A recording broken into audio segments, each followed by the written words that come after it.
El silencio en el pequeño apartamento de A Coruña era una criatura viva, densa y pesada, rota únicamente por el sonido tembloroso de la respiración de Elena.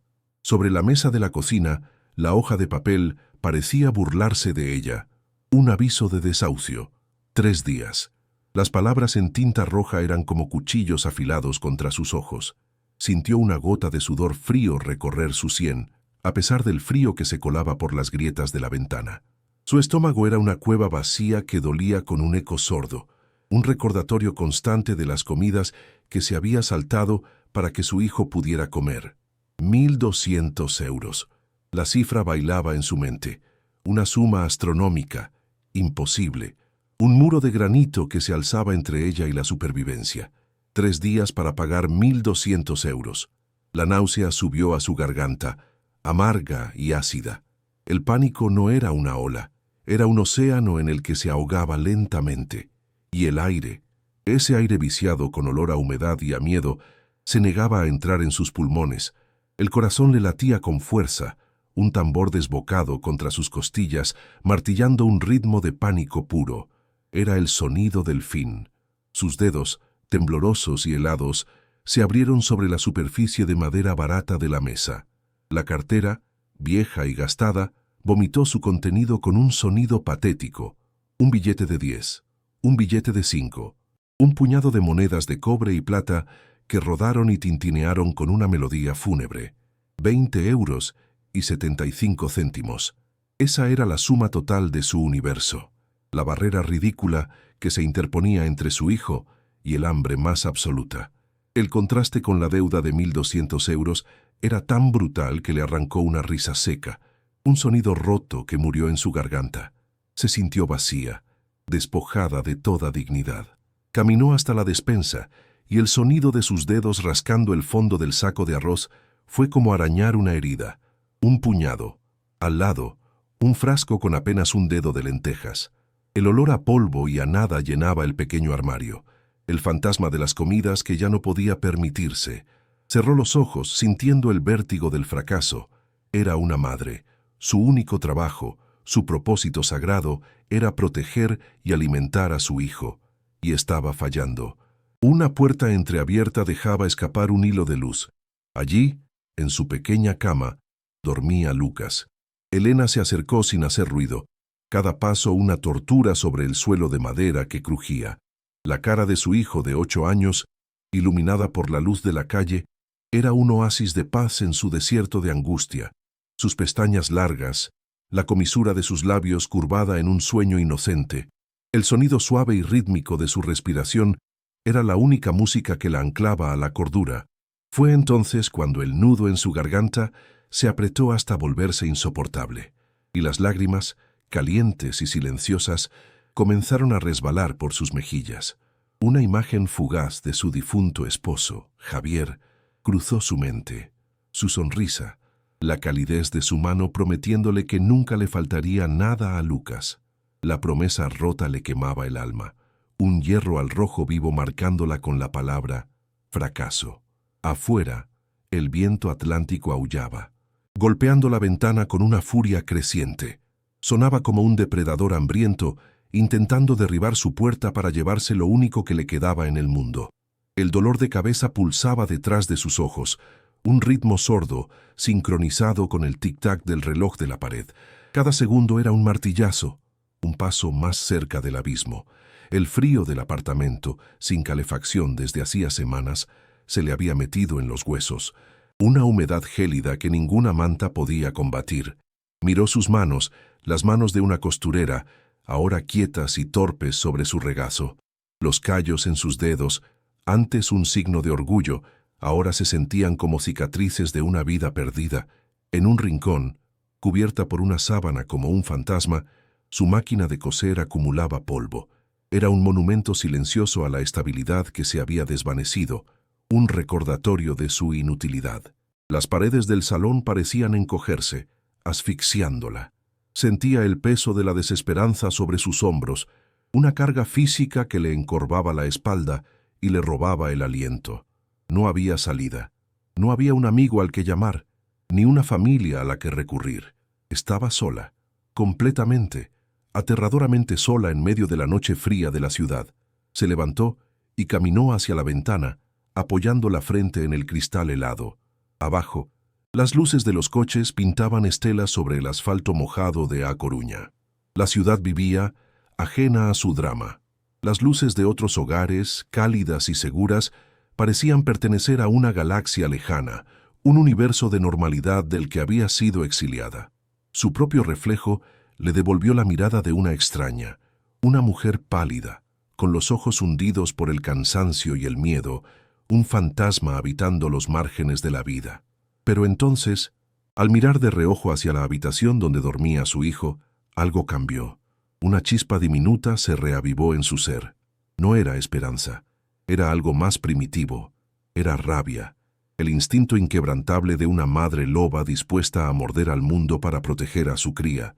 No iba a rendirse, no mientras Lucas respirara en la habitación de al lado. Esta es la historia de una voluntad inquebrantable y secretos enterrados bajo el peso del tiempo. Si crees en la fuerza de una madre para desafiar lo imposible, suscríbete ahora para no perderte ni un segundo de este viaje hasta el final. Fue en la tercera noche de insomnio, con el resplandor azulado del monitor del portátil pintando sombras en su rostro demacrado cuando la encontró. Entre docenas de ofertas de telemarketing y trabajos de limpieza mal pagados, en un portal de empleo de dudosa reputación, un anuncio destacaba por su extrañeza. Que se busca cuidador de patrimonio marítimo. Las palabras resonaban con una dignidad que su vida había perdido hacía mucho tiempo. El lugar, Faro de Punta Negra. Un nombre que sonaba a fin del mundo. El salario era modesto, casi insultante, pero dos palabras brillaron en la pantalla como un salvavidas en medio de una tormenta. Vivienda incluida. Una asignación mensual para comida. No era una solución, era un milagro desesperado. Un hilo al que aferrarse antes de hundirse del todo. Sintió el corazón dar un vuelco, una mezcla de terror y una chispa de esperanza tan frágil que temía que su propio aliento pudiera apagarla. No había tiempo para dudar ni para investigar. Rellenó el formulario con dedos temblorosos, el clic del ratón resonando como un disparo en el silencio. La aceptación llegó en menos de 24 horas. Un correo electrónico escueto y sin formalidades que olía a urgencia y a falta de candidatos. Elena sintió un escalofrío recorrer su espina dorsal. Era demasiado fácil, pero la alternativa era la calle. El rostro de su hijo marcado por el hambre, el fracaso absoluto. Así que silenció la voz de la prudencia que gritaba en su interior. La decisión estaba tomada. Se movió por el apartamento con una energía febril, casi maníaca, arrancando ropa de los cajones, metiendo en una vieja maleta de cartón sus escasas pertenencias. La máquina de coser, cubierta por su sábana blanca, parecía observarla con un reproche silencioso. No podía llevarla. Era demasiado pesada, un ancla a una vida que ya no existía. Cada objeto que empaquetaba era un pedazo de su historia que debía dejar atrás. El olor a polvo se mezclaba con el de su propio sudor, un aroma a huida y a renuncia. Lucas, sin entender del todo la magnitud del cambio, la ayudaba con una excitación infantil que le partía el alma. El día del desahucio, salieron del apartamento antes del amanecer. Elena no quiso enfrentarse a la humillación de la cerradura cambiada, a la mirada del propietario. Dejó la llave sobre la mesa de la cocina, junto a las últimas monedas que no podía gastar. Cerrar la puerta de aquel lugar fue como cerrar un ataúd. El clic metálico resonó en el pasillo vacío, un sonido definitivo y desolador. El viaje en autobús fue una tortura silenciosa. Lucas, con la cara pegada a la ventanilla, narraba con fascinación el paso de los árboles y las vacas, ajeno a la tormenta que rugía en el interior de su madre. Elena, por su parte, sentía cada kilómetro como una soga que se apretaba alrededor de su cuello. El paisaje urbano de A Coruña dio paso a verdes colinas y, finalmente, a una costa agreste y solitaria. El olor del aire cambió. El aroma a asfalto y contaminación fue reemplazado por una fragancia intensa y desconocida, a salitre, a yodo y a pescado. Cada bocanada de aire se sentía extraña, ajena, como respirar en otro planeta. Llegaron a un pequeño pueblo pesquero al atardecer. Las casas blancas se agolpaban alrededor de un puerto minúsculo donde los barcos de colores se mecían con pereza. El sonido de las gaviotas era un chillido constante y melancólico. El aire era tan húmedo que se pegaba a la piel. Un hombre mayor, de rostro curtido por el sol y el viento, la esperaba en el muelle. No dijo su nombre. Apenas asintió con la cabeza y señaló con un gesto parco una pequeña barca de motor que se golpeaba contra los neumáticos del embarcadero. El faro fue todo lo que dijo, con una voz rasposa como el sonido de la grava. Elena sintió que el estómago se le encogía. Miró a Lucas, cuyo rostro reflejaba ahora una sombra de inquietud. El hombre cargó su única maleta en la proa, sin decir una palabra más. El silencio del pescador era más pesado que el plomizo cielo que se extendía sobre ellos. Era el silencio de quien está acostumbrado a los secretos del mar, un silencio que no invitaba a preguntas. El corazón de Elena latía con un ritmo sordo y pesado. El motor de la barca tosió hasta cobrar vida, un sonido ruidoso y sucio que rompió la relativa calma del puerto. A medida que se alejaban de la costa, el pueblo se fue haciendo más y más pequeño, una maqueta de juguete que finalmente fue devorada por la distancia. El agua, de un azul profundo cerca del puerto, se tornó de un gris oscuro y amenazante. Pequeñas olas comenzaron a golpear el casco de la embarcación y una fina llovizna salada les mojaba la cara y la ropa. Elena abrazó a Lucas con fuerza, intentando protegerlo del frío y de su propio miedo creciente. El olor del combustible diésel se mezclaba con el del mar, un perfume nauseabundo que le revolvía el estómago. Y entonces, en el horizonte, lo vio, una aguja de piedra negra que se alzaba desafiante contra el cielo gris, Punta Negra.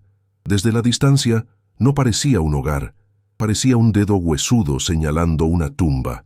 La esperanza, ya frágil, comenzó a desmoronarse por completo, carcomida por una certeza helada. Había cometido un error terrible. La barca se acercaba a la península rocosa y el sonido del mar se convirtió en un rugido atronador. Olas violentas se estrellaban contra las rocas negras y afiladas, lanzando columnas de espuma blanca al aire con una furia incesante. El faro, ahora más cercano, se revelaba en toda su decadencia. No era una estructura antigua y majestuosa, era una ruina. Manchas de óxido y salitre cubrían la piedra como una enfermedad cutánea. Varias ventanas parecían rotas, agujeros negros y vacíos que miraban al mar como las cuencas de una calavera. La sensación de aislamiento era absoluta, opresiva. Elena buscó con la mirada alguna señal de vida, otra casa, un camino, algo, pero no había nada, solo roca, mar embravecido y el faro solitario y decrépito. El pescador maniobró la barca con una pericia asombrosa hasta un pequeño y precario embarcadero de piedra, azotado sin piedad por el oleaje. El sonido del impacto de la barca contra el muelle fue seco y brutal, como un golpe en el pecho. El pescador descargó la maleta y una caja con provisiones básicas sobre la piedra mojada. Se giró hacia Elena, y por un momento ella creyó ver una chispa de lástima en sus ojos oscuros, pero desapareció tan rápido como había llegado. Cada 15 días, dijo, antes de volver a subir a su barca. Ni un adiós, ni una instrucción. El motor volvió a rugir y la barca se alejó, dejándolos solos en aquel pedazo de roca olvidado por Dios. El momento en que el sonido del motor se desvaneció, tragado por el estruendo del mar, fue el momento en que el verdadero terror se apoderó de Elena. El silencio que quedó no era paz, era un vacío ensordecedor, llenado únicamente por el bramido del océano y el grito lejano de las aves marinas. Era el sonido de la soledad más absoluta.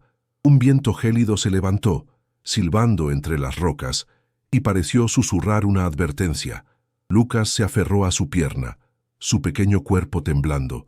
Elena sintió que sus propias piernas flaqueaban, estaban atrapados. Cogió la maleta con una mano y la mano de Lucas con la otra, y comenzó a subir por un sendero de piedra resbaladizo que conducía a la base del faro. La puerta de madera maciza estaba hinchada por la humedad y cubierta de una capa de verdín. Tuvo que empujar con todo su peso para abrirla, y el chirrido de las bisagras oxidadas fue un lamento agónico que le erizó la piel. El interior fue un asalto a los sentidos. Un olor denso y penetrante a moho, a humedad y a abandono los golpeó como una pared. Era el olor de la decadencia, del tiempo estancado. La poca luz que entraba por las sucias ventanas revelaba un espacio circular en la base de la torre, con paredes de piedra cubiertas de manchas oscuras y desconchones. El suelo estaba sucio, y en un rincón, una telaraña del tamaño de un plato parecía temblar con vida propia. El aire era frío y pesado, cargado de una tristeza antigua. No había ni rastro de un hogar. Era una cripta. La náusea volvió a subir a su garganta, esta vez con una violencia incontenible. Lucas soltó un pequeño gemido de miedo. Elena intentó forzar una sonrisa, pero sintió que los músculos de su cara no le respondían. «Vamos a explorar», dijo con una voz que sonó extrañamente aguda y frágil. Subieron por una escalera de caracol metálica, cuyos peldaños crujían y se doblaban alarmantemente bajo sus pies. Cada piso era una repetición del anterior. Habitaciones pequeñas, vacías y húmedas, con el papel pintado desprendiéndose de las paredes como piel muerta. En una de ellas encontraron un interruptor. Elena lo pulsó. Un zumbido débil y asmático surgió de algún lugar en el sótano, seguido por el parpadeo de una única bombilla desnuda que colgaba del techo. La luz amarillenta y enfermiza duró apenas 10 segundos antes de apagarse con un chasquido seco. El zumbido del generador murió, y entonces la oscuridad los engulló. Una oscuridad total, absoluta, más profunda que cualquier noche que hubiera conocido. Una oscuridad que tenía peso y textura y que parecía absorber todo el sonido. Fue en esa negrura total, con el único sonido del mar rugiendo afuera y el eco de su propia respiración entrecortada, cuando Elena se rompió. La falsa esperanza, la última y desesperada apuesta, se había desvanecido, revelando un abismo aún más profundo que el que había dejado atrás. Se dejó caer al suelo, el frío y la humedad de la piedra traspasando su ropa al instante.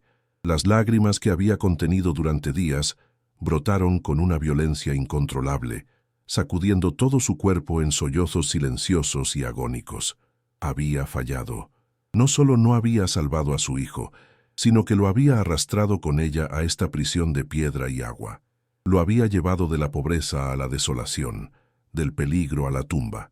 El sonido del llanto asustado de Lucas, un pequeño sollozo en la oscuridad infinita, fue el golpe final. Se sintió vacía, hueca, una cáscara arrastrada por una marea de malas decisiones.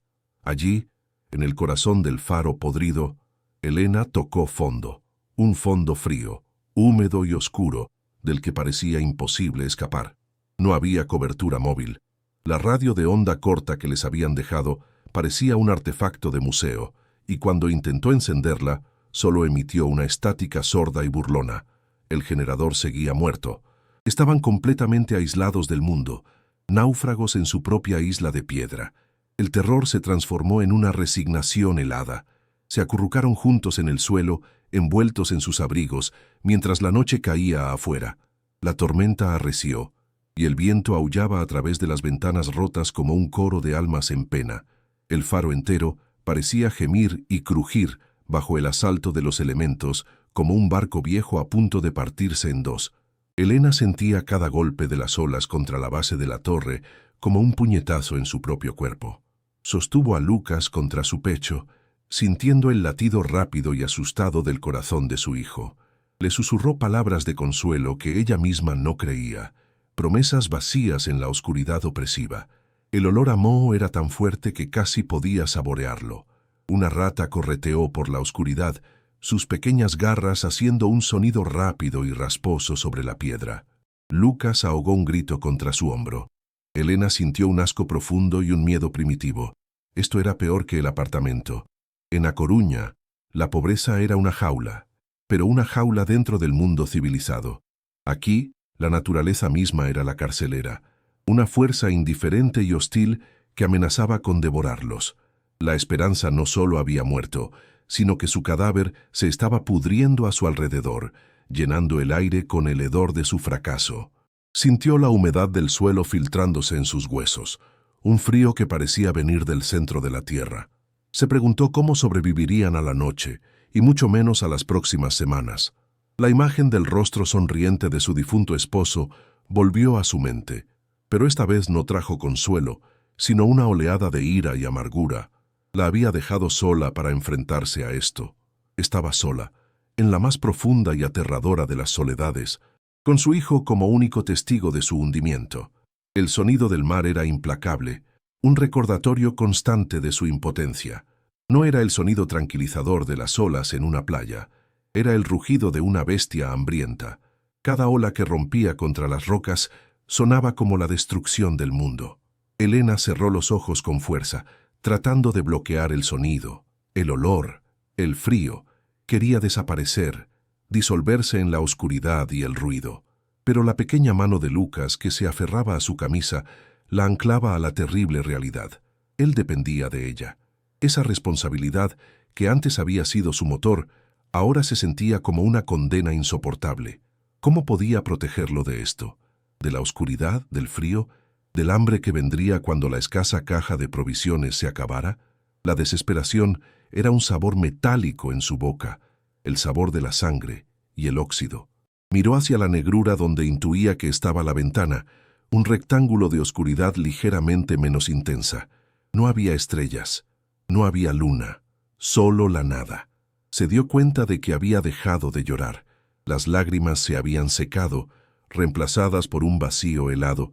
Se sentía extrañamente tranquila, como la calma que se instala en el ojo de un huracán. Era la calma de la derrota total. Ya no había nada que perder, porque ya lo había perdido todo. La dignidad, la esperanza, el futuro. Lo único que le quedaba era el cuerpo cálido y tembloroso de su hijo en sus brazos. Se concentró en ese calor, la única fuente de vida en el universo helado del faro. Escuchó la respiración de Lucas, que poco a poco se iba calmando, cediendo al agotamiento. El sueño era un escape, un pequeño refugio temporal, pero Elena sabía que ella no podría dormir. Se quedaría despierta, vigilando en la oscuridad, escuchando los lamentos del viento y el rugido del mar, preguntándose qué horrores les depararía el amanecer en aquel lugar maldito, su nuevo hogar, su nueva prisión. El viaje que comenzó como una huida hacia la esperanza había terminado en el corazón mismo de la desesperación. En la profunda oscuridad de la torre, el sonido del mar violento se mezclaba con el latido frenético de su propio corazón. El aire salado y mohoso llenaba sus pulmones con cada respiración trabajosa. Elena abrazó a Lucas, cuyo pequeño cuerpo se estremecía de frío y miedo. Había cambiado un infierno por otro, un apartamento frío por una tumba de piedra azotada por la tormenta.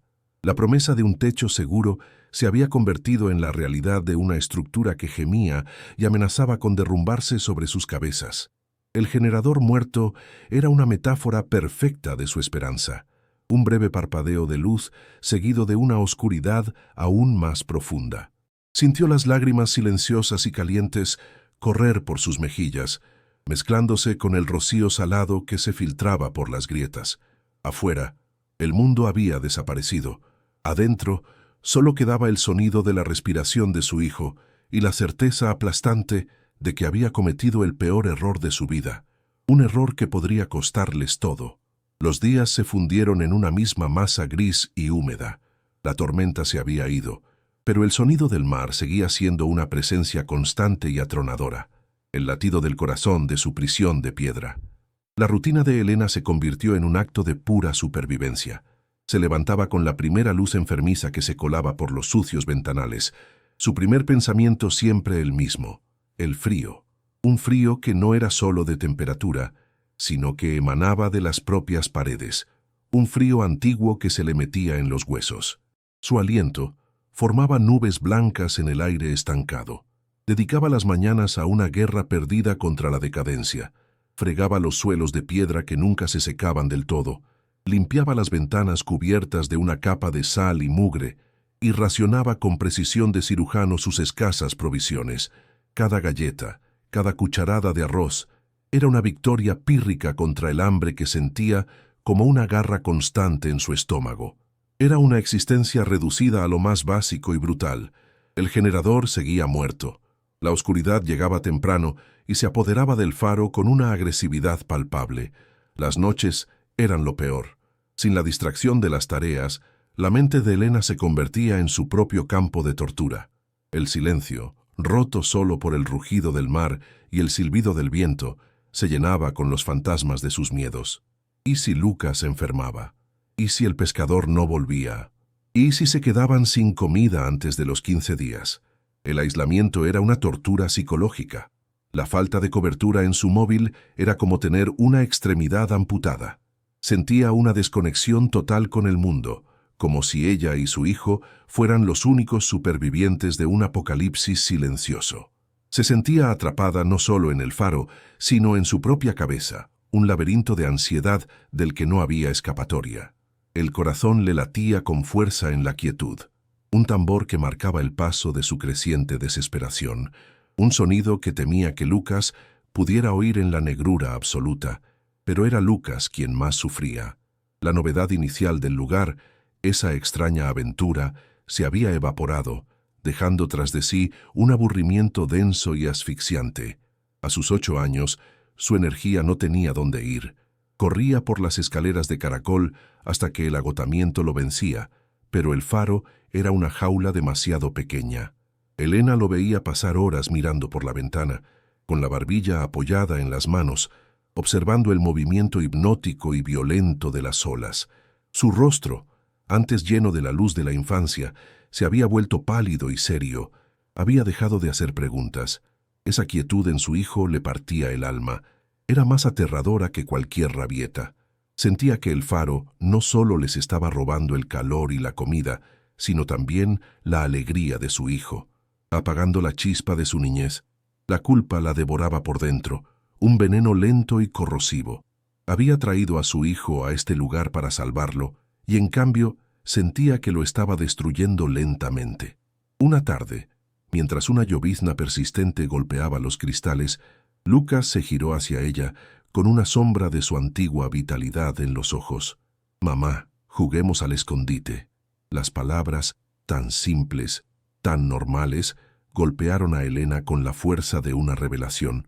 En medio de toda aquella miseria, su hijo todavía buscaba un juego, un momento de normalidad. Sintió un nudo en la garganta. Forzó una sonrisa, la primera sonrisa genuina en días, aunque sintió que los músculos de su cara protestaban por el esfuerzo. «Claro, mi amor, cuenta tú primero». Necesitaban esto. Necesitaban romper el hechizo de la desesperanza que se había apoderado de ellos.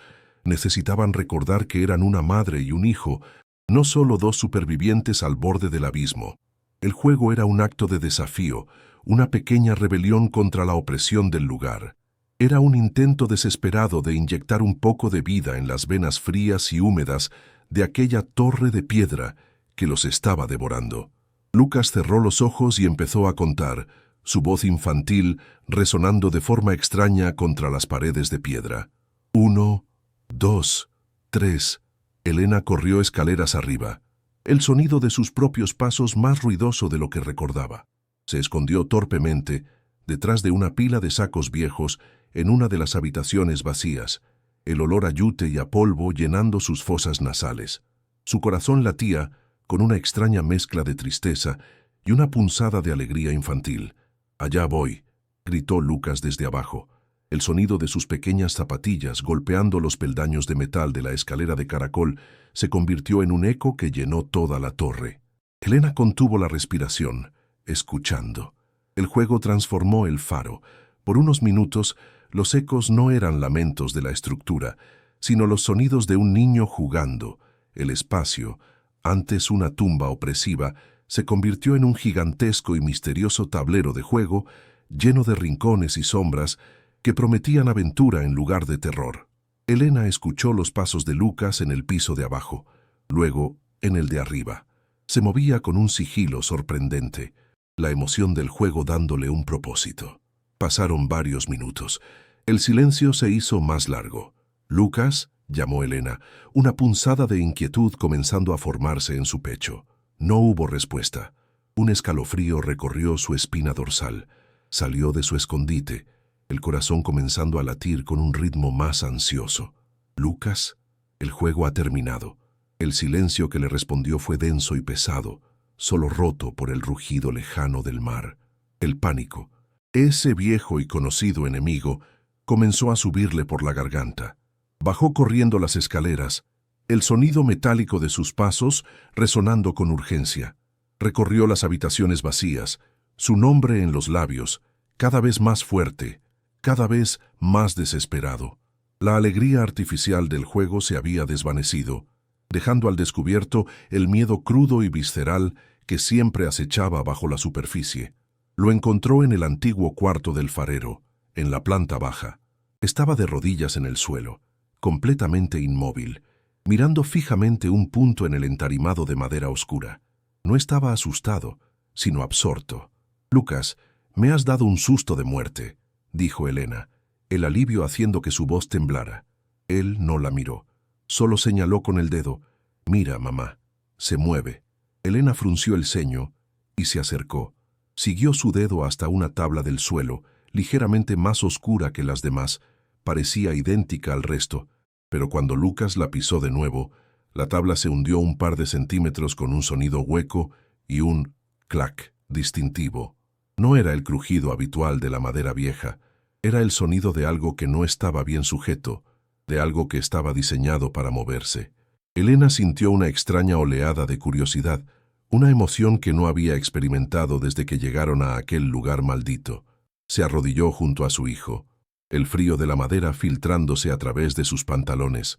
Con la punta de los dedos, Elena hizo palanca en el borde de la tabla. Estaba ajustada, pero no clavada. Con un esfuerzo, consiguió levantarla. Un soplo de aire seco y polvoriento salió del hueco, un olor completamente diferente al de la humedad reinante en el resto del faro. Era el olor a tiempo encerrado, a madera seca y a secretos guardados. Debajo de la tabla había un pequeño compartimento de no más de 30 centímetros de profundidad, cuidadosamente tallado en la viga de soporte. El corazón de Elena empezó a latir más rápido, pero esta vez no era por miedo, era por una intriga eléctrica y punzante. Lucas se asomó, sus ojos brillando con la emoción del descubrimiento. «¿Qué es?», susurró, su aliento creando una pequeña nube en el aire frío. Dentro del hueco oscuro descansaba un pequeño bulto envuelto en lo que parecía un trozo de tela oscura y encerada, como la que usaban los marineros para impermeabilizar sus ropas. No era grande, pero parecía tener un peso y una densidad que prometían algo importante. Con manos temblorosas, Elena metió la mano en el hueco. El paquete estaba frío al tacto y sorprendentemente pesado. Lo sacó y lo depositó en el suelo, sobre la madera polvorienta. La tela encerada estaba rígida por el paso del tiempo, pero había cumplido su función a la perfección. El objeto que envolvía estaba completamente protegido de la humedad que lo rodeaba. Lucas se acercó más, su respiración contenida por la expectación. Lentamente, como si estuviera desenvolviendo un artefacto sagrado, Elena empezó a desdoblar las capas de tela. El material crujía con un sonido seco, liberando más de aquel olor a antigüedad y a olvido. Capa tras capa, la tela oscura fue cediendo, hasta que por fin, en el centro, algo brilló débilmente bajo la luz gris que entraba por la ventana. No era el brillo del oro o de las joyas, era el brillo opaco y cálido del latón antiguo. Un objeto metálico, denso y sólido, que descansaba en la palma de su mano como una promesa o una advertencia. Era una llave, una única llave de latón, pesada y de un tamaño considerable. No se parecía a ninguna llave moderna. El cabezal era circular y estaba adornado con un grabado que recordaba a un nudo marinero, casi borrado por el uso y el tiempo, pero lo más extraño era la tija. Al final, justo antes de los dientes, tenía una muesca inusual, una pequeña hendidura deliberada que no parecía formar parte del diseño original. Elena la sostuvo en la palma de su mano, sintiendo su peso sólido y frío. El metal parecía absorber el calor de su piel. Era un objeto que hablaba de un tiempo pasado, un tiempo de cerraduras pesadas y secretos bien guardados. ¿Quién la había escondido allí? ¿Y por qué con tanto cuidado? De repente, el faro dejó de ser solo una prisión de piedra. Se convirtió en un rompecabezas. La llave era la primera pieza, Un propósito nuevo y vibrante se apoderó de Elena, desplazando la apatía y la desesperación. Tenía que saber qué abría aquella llave. Era una pregunta que exigía una respuesta. Los siguientes días se transformaron. La lucha por la supervivencia continuaba, pero ahora tenía un propósito secundario, una misión secreta que compartía con Lucas. La llave se convirtió en el centro de su universo. La llevaban a todas partes, probándola en cada cerradura que encontraban. Elena sintió una energía que creía perdida para siempre. Probaron en el pesado candado oxidado que cerraba un viejo arcón metálico en el almacén. La llave ni siquiera entraba. Intentaron en la cerradura de la puerta principal, aunque sabían que era imposible. Forzaron la cerradura de un pequeño armario de madera carcomida en la cocina. Nada. Cada fracaso era una pequeña decepción, pero no mermaba su determinación. La búsqueda les daba algo en lo que pensar que no fuera el hambre o el frío. Les devolvió la colaboración, la sensación de ser un equipo. Lucas corría delante de ella, señalando viejas cerraduras que ella no había visto, sus ojos brillando con una emoción que Elena no le había visto en semanas. La frustración comenzó a instalarse al cabo de 3 días. Habían recorrido el faro de arriba a abajo, cada rincón, cada puerta, cada mueble. La llave seguía siendo un enigma silencioso y pesado en el bolsillo de Elena. Sentía su peso con cada paso, un recordatorio constante del misterio sin resolver. Una noche, mientras Lucas dormía, Elena se sentó en la oscuridad, con la llave en la mano. La luz de la luna, filtrándose a través de una ventana limpia, hacía que el latón brillara con una luz pálida y fantasmal. Trazó con el dedo la extraña muesca, preguntándose qué significaba. ¿Era una marca de identificación? ¿O era parte de un mecanismo más complejo? La desesperación anterior, la del hambre y el frío, había sido reemplazada por una desesperación diferente, la de la curiosidad insatisfecha. Se sentía como si estuviera al borde de un gran secreto, pero no pudiera encontrar la puerta. El faro la estaba poniendo a prueba, jugando con ella, guardando celosamente su último misterio. Fue entonces cuando pensó en el único lugar que había estado evitando deliberadamente, el sótano, el lugar de donde provenía el zumbido asmático del generador muerto. La idea le provocó un escalofrío. Si el resto del faro era húmedo y lúgubre, el sótano era el corazón de la podredumbre, pero también era el único lugar que no habían registrado a fondo. Una nueva oleada de determinación la invadió. Si había una cerradura oculta, estaría en el lugar más olvidado. A la mañana siguiente, con una linterna de manivela que encontraron en un cajón y que emitía una luz débil y temblorosa, se preparó para descender. Le dijo a Lucas que se quedara arriba, una orden que él obedeció sin rechistar, quizás sintiendo la solemnidad del momento, o simplemente temiendo la oscuridad de abajo. Elena respiró hondo, el aire frío llenando sus pulmones, y abrió la pesada puerta de madera que conducía a las entrañas del faro. Una ráfaga de aire viciado y un olor a tierra mojada y a óxido la golpearon. El descenso fue como bajar a una tumba. Los escalones de piedra estaban resbaladizos por una fina capa de verdín, y tuvo que apoyar una mano en la pared para no caer. La pared estaba helada y húmeda al tacto, como la piel de un reptil. El haz de luz de la linterna cortaba la oscuridad, revelando un espacio circular abovedado. El generador, una masa de metal oxidado, ocupaba el centro como un altar pagano. Las paredes estaban cubiertas de una gruesa capa de hollín y suciedad, acumulada durante décadas. El sonido del mar era aquí más sordo, un retumbar profundo que parecía venir de las profundidades de la tierra. Elena sintió una opresión en el pecho. El aire era pesado y difícil de respirar. Un instinto primario le gritaba que saliera de allí, que volviera a la relativa seguridad de los pisos superiores, pero la sensación del peso de la llave en su bolsillo la impulsó a seguir adelante. Empezó a recorrer la pared circular con el haz de luz, buscando cualquier anomalía, cualquier cosa fuera de lugar. No encontró ninguna cerradura, solo piedra, suciedad y humedad. La decepción fue un golpe físico. Se apoyó contra la pared, el cuerpo vencido por el cansancio y la frustración. Estaba a punto de rendirse, de aceptar que la llave era solo una broma cruel del destino.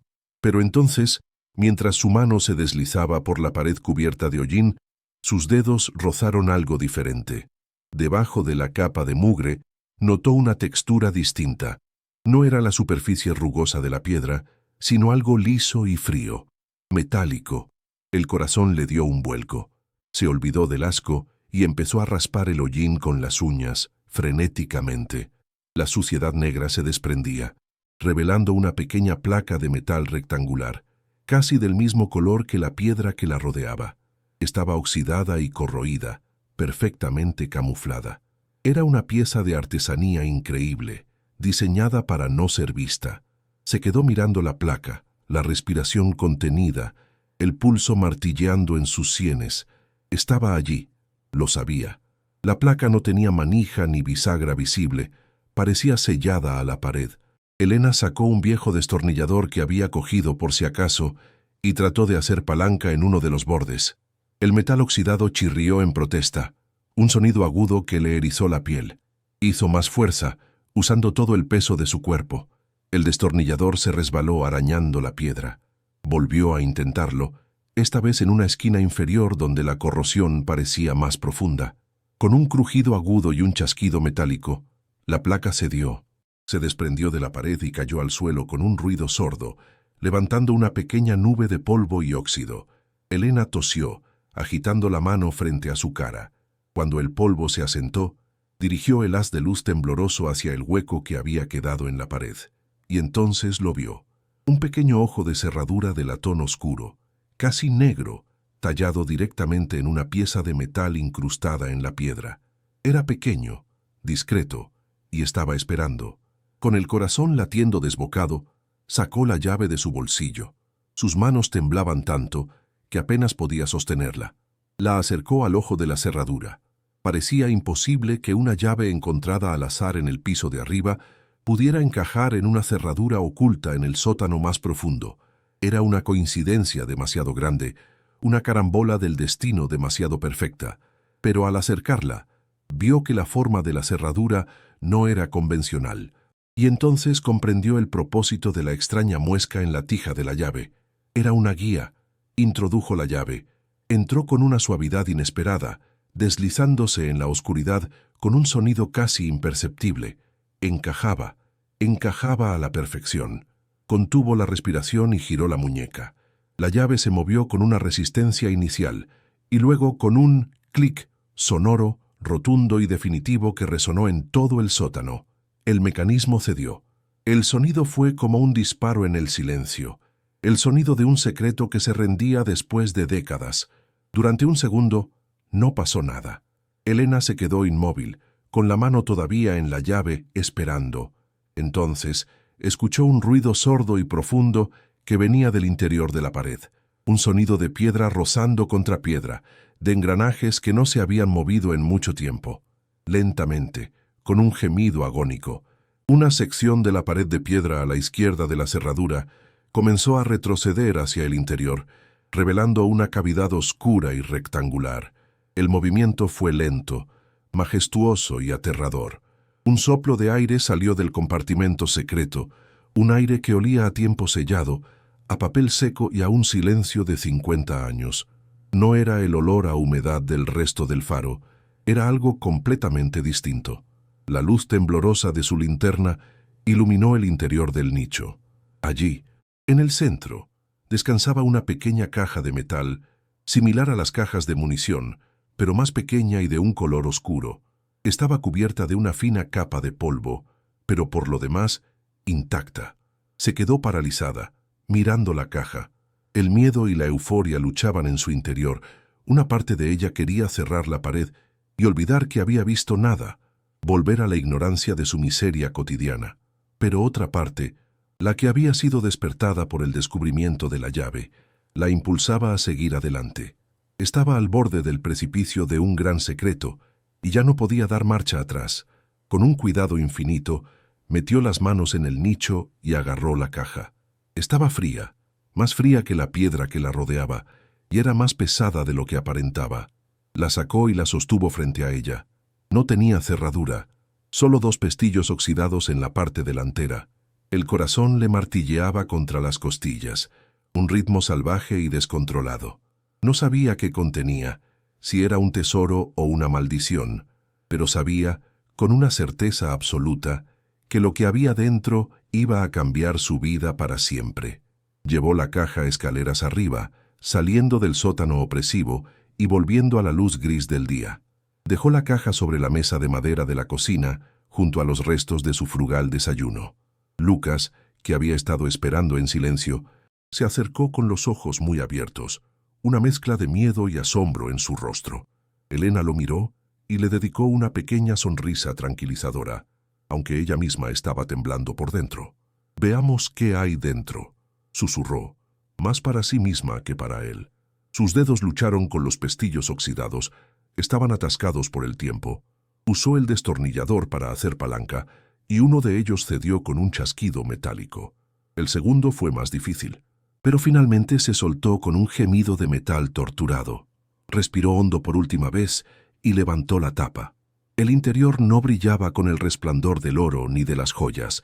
El decepcionante contenido era mucho más mundano y, a la vez, infinitamente más intrigante. La caja estaba llena hasta el borde con papeles, un grueso fajo de cartas amarillentas atadas con una cinta de tela descolorida, y debajo de ellas un diario de bitácora de tapa dura y cuero oscuro. Elena levantó con cuidado el fajo de cartas. El papel era frágil, casi quebradizo al tacto.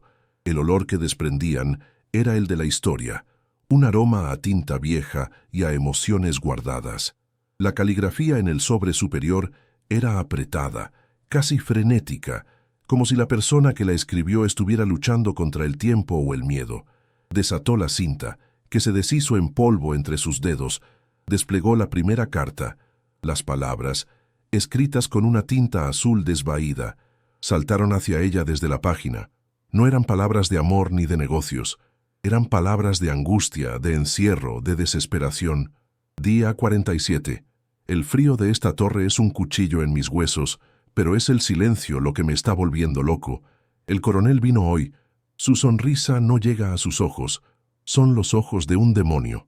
Elena sintió un escalofrío helado recorrer su espina dorsal, un frío que no tenía nada que ver con la temperatura del faro.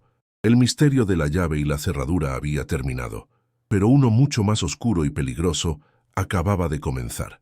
Con las manos temblorosas, Elena desató la cinta que sujetaba el fajo de cartas. La tela, reseca por el tiempo, se deshizo en un polvo fino y grisáceo que se posó sobre la madera oscura de la mesa. El olor que emanaba de los papeles era denso, una mezcla de polvo, encierro y la vaga fragancia de la tinta de pluma. Era el perfume del tiempo sellado, el aliento de un fantasma liberado tras décadas de silencio. Desplegó la primera hoja. El papel era delgado, casi translúcido en algunas partes, y las palabras que lo cubrían no eran las de una simple correspondencia. La caligrafía era un sismógrafo de la angustia.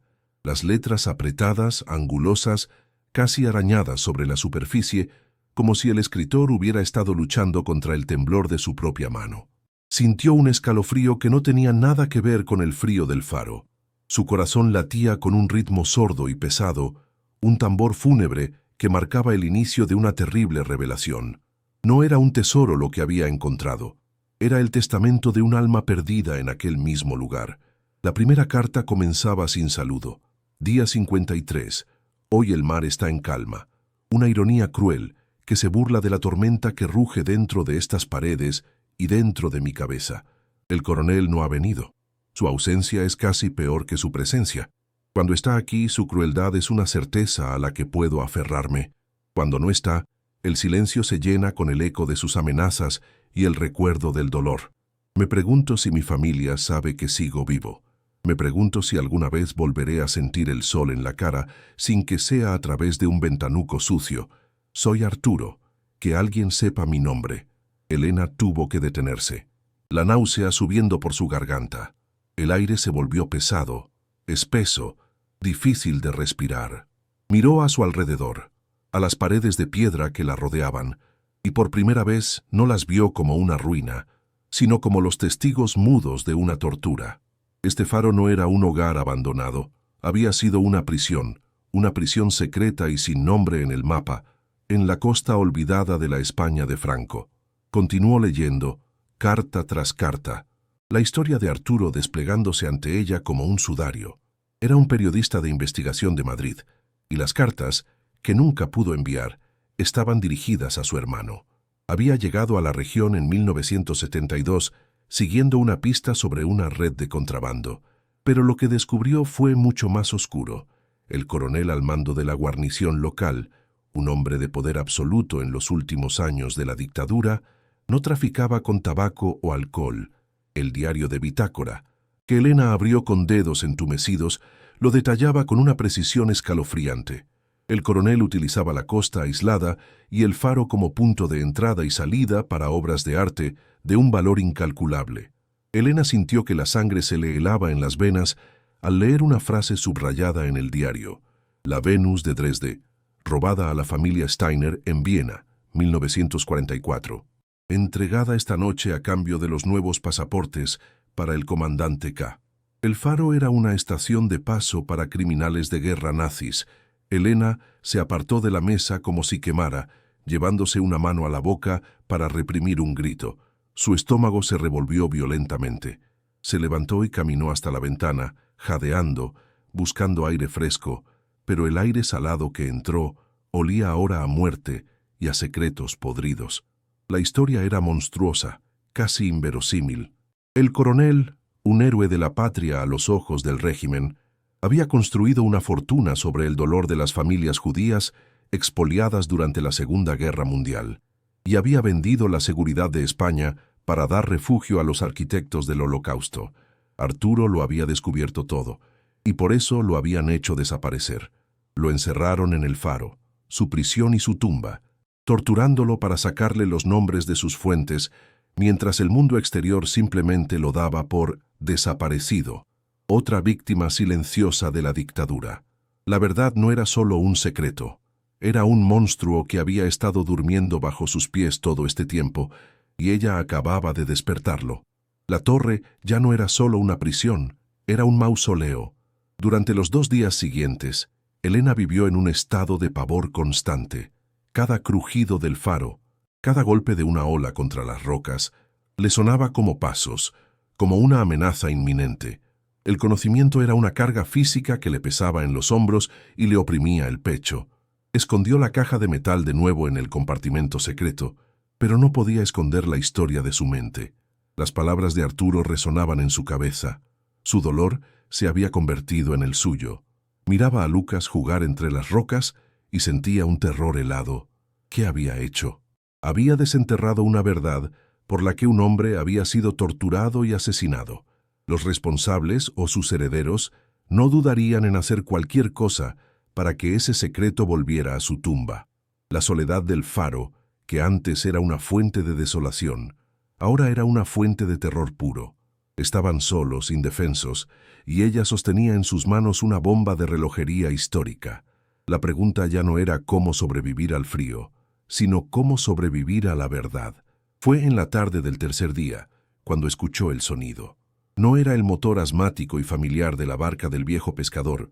Este era un sonido diferente, un ronroneo grave, potente y caro.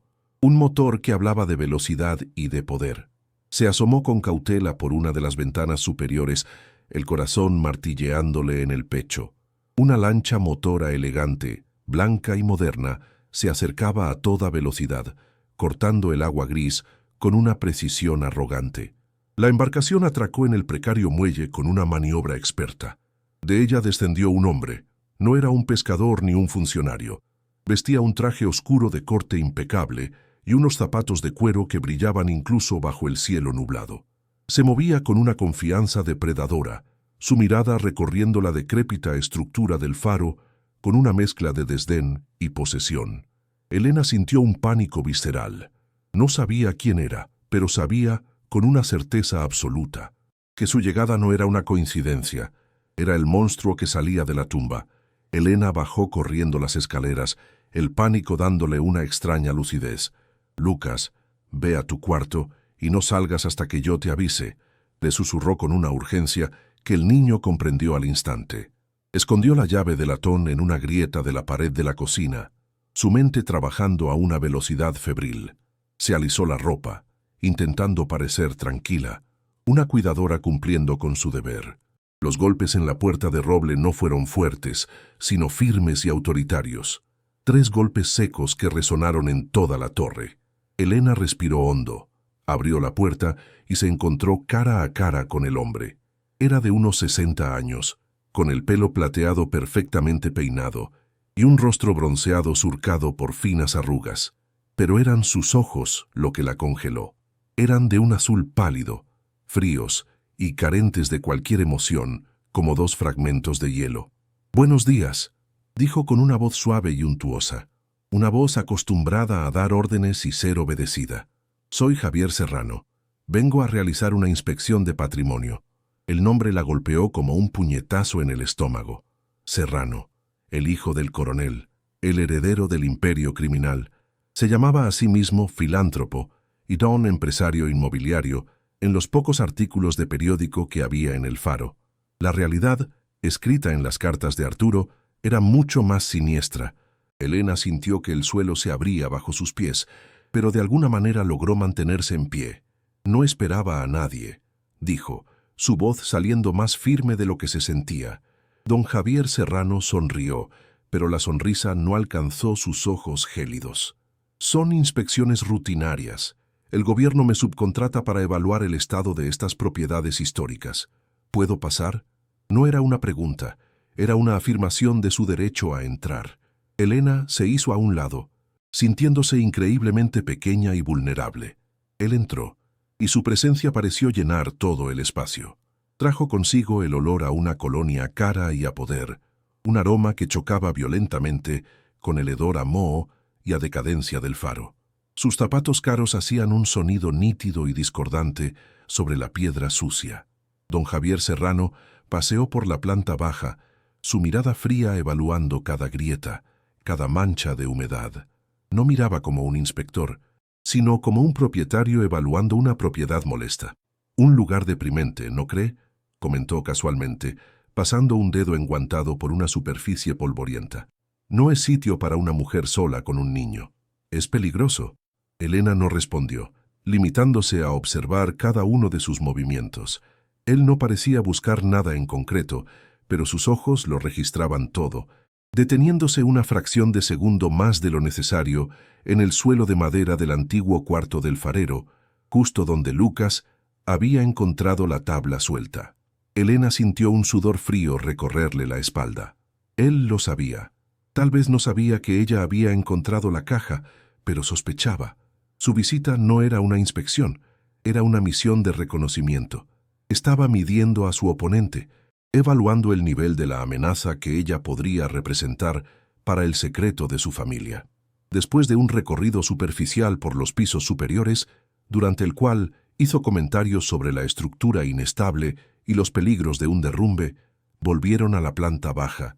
Se detuvo frente a Elena, su figura alta y trajeada, proyectando una sombra sobre ella.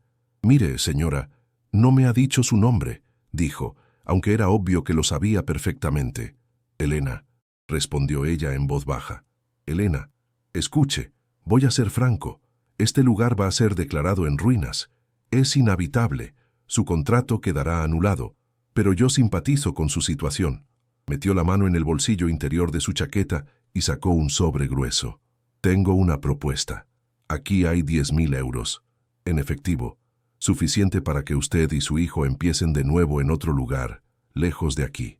Tómelo, coja la primera barca de vuelta al continente y olvídese de este maldito lugar. Considere esto un acto de caridad». La oferta quedó suspendida en el aire, una tentación brillante y envenenada que prometía la salvación y la condena al mismo tiempo. 10.000 euros. La cifra resonó en la mente de Elena como un trueno. Era la solución a todos sus problemas. El fin de las deudas, del hambre, de la desesperación. Podría volver a Coruña, alquilar un piso decente, comprarle ropa nueva a Lucas, incluso arreglar su vieja máquina de coser. Podría recuperar su vida. Todo lo que tenía que hacer era aceptar ese sobre, darle la espalda a la historia de Arturo y permitir que el monstruo siguiera durmiendo. Por un instante fugaz, la tentación fue abrumadora. Sintió el peso de su miseria, el recuerdo del hambre de su hijo, la humillación del desahucio. ¿Quién era ella para buscar una justicia imposible? Era solo una madre intentando sobrevivir. Pero entonces, la imagen del rostro de Arturo, tal como lo había imaginado a través de sus cartas, apareció en su mente. Su dolor, su soledad, su nombre olvidado en una prisión de piedra. Aceptar ese dinero no era solo huir, era convertirse en cómplice, era ponerle precio al silencio, vender el alma de un hombre asesinado por 10.000 euros. Elena levantó la vista y se encontró con los ojos azules y vacíos de Serrano. Vio en ellos la misma frialdad y crueldad que Arturo había descrito en su padre. Gracias por su oferta, don Javier, pero mi contrato es con el gobierno.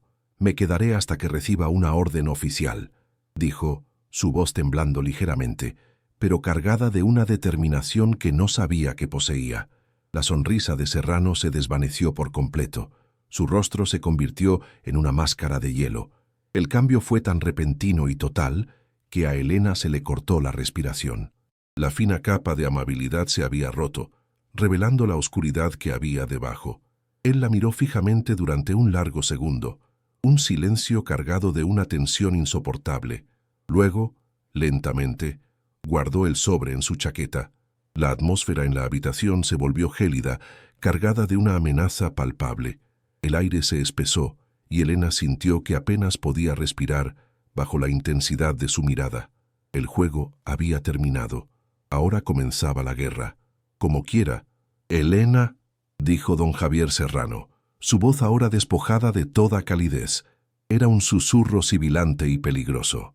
Se dirigió hacia la puerta, pero se detuvo en el umbral y se giró para mirarla una última vez. Su expresión era de una calma aterradora. Es una lástima. Realmente es un lugar muy peligroso este faro, muy aislado. Hizo una pausa, dejando que las palabras flotaran en el aire denso y mohoso. Las estructuras viejas son impredecibles. Las tormentas aquí son terribles. A veces, simplemente, ocurren tragedias. No había alzado la voz, pero cada palabra fue un golpe, una amenaza velada tan clara como si le hubiera puesto un cuchillo en el cuello.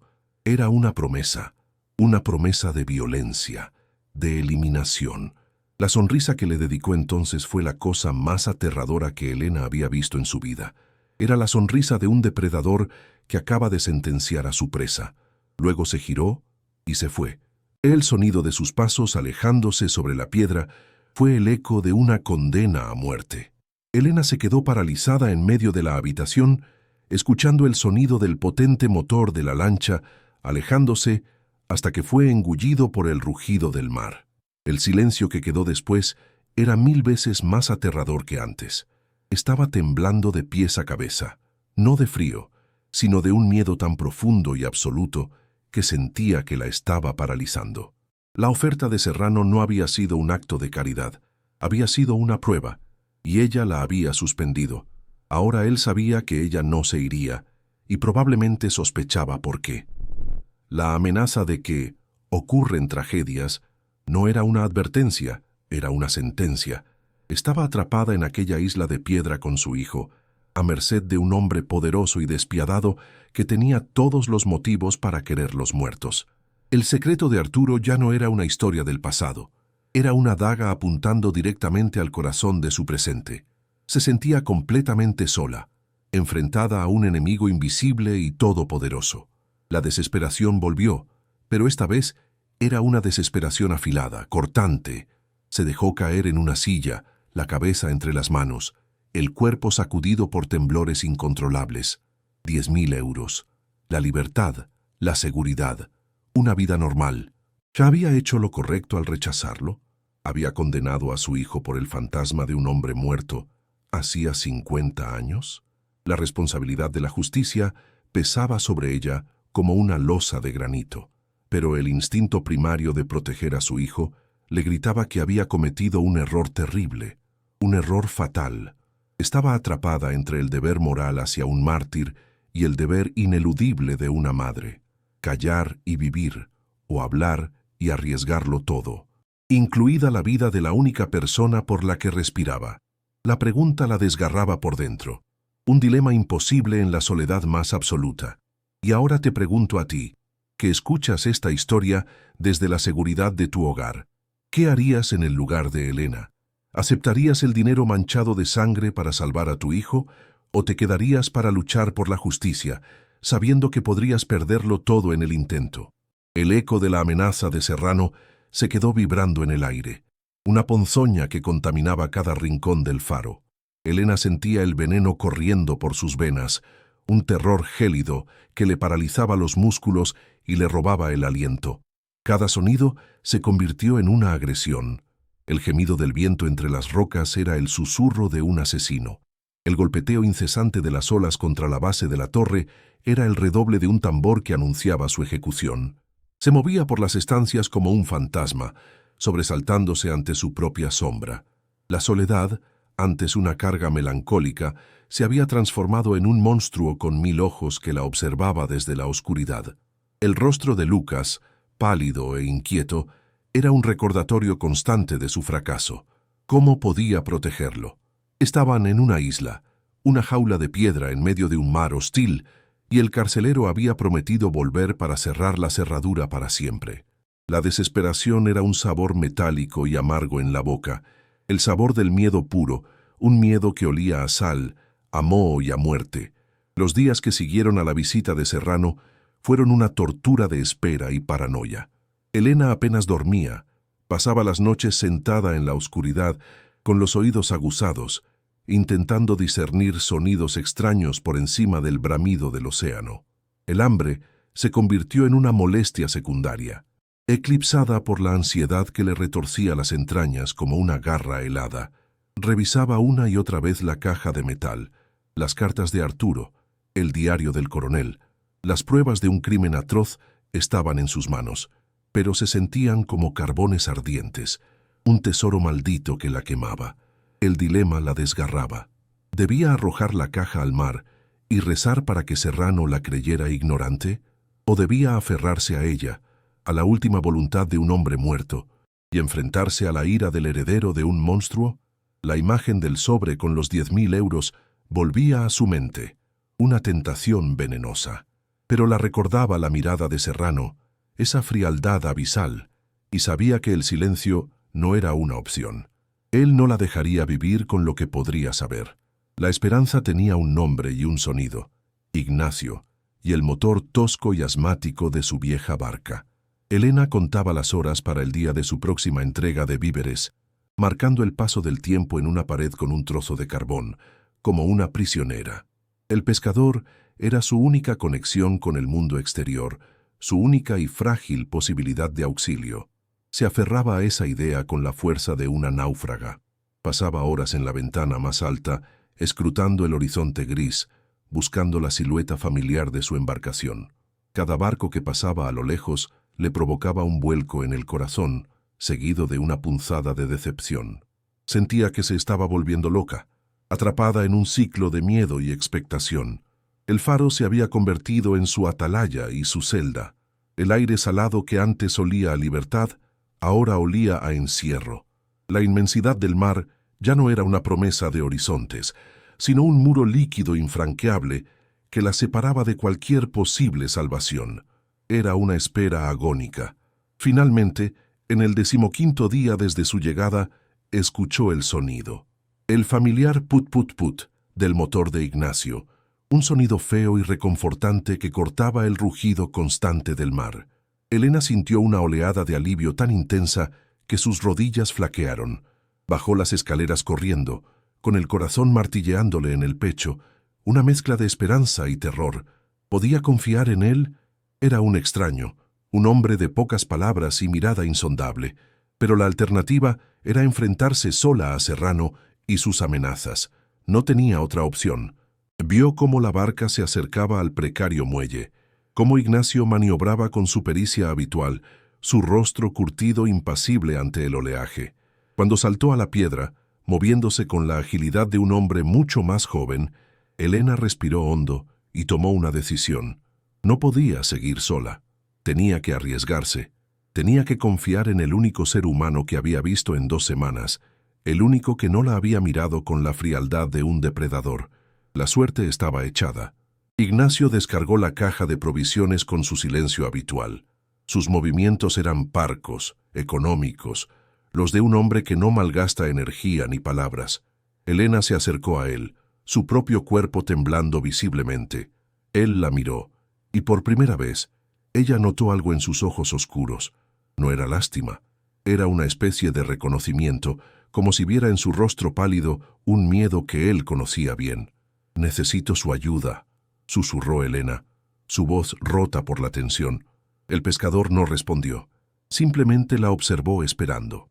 El silencio se alargó, lleno del sonido del mar y de los latidos desesperados del corazón de Elena. Con manos temblorosas, sacó del bolsillo una de las cartas de Arturo, la que había guardado, la que llevaba su nombre. Se la extendió. «Por favor, lea esto». Ignacio frunció el ceño, una red de arrugas profundizándose en su frente.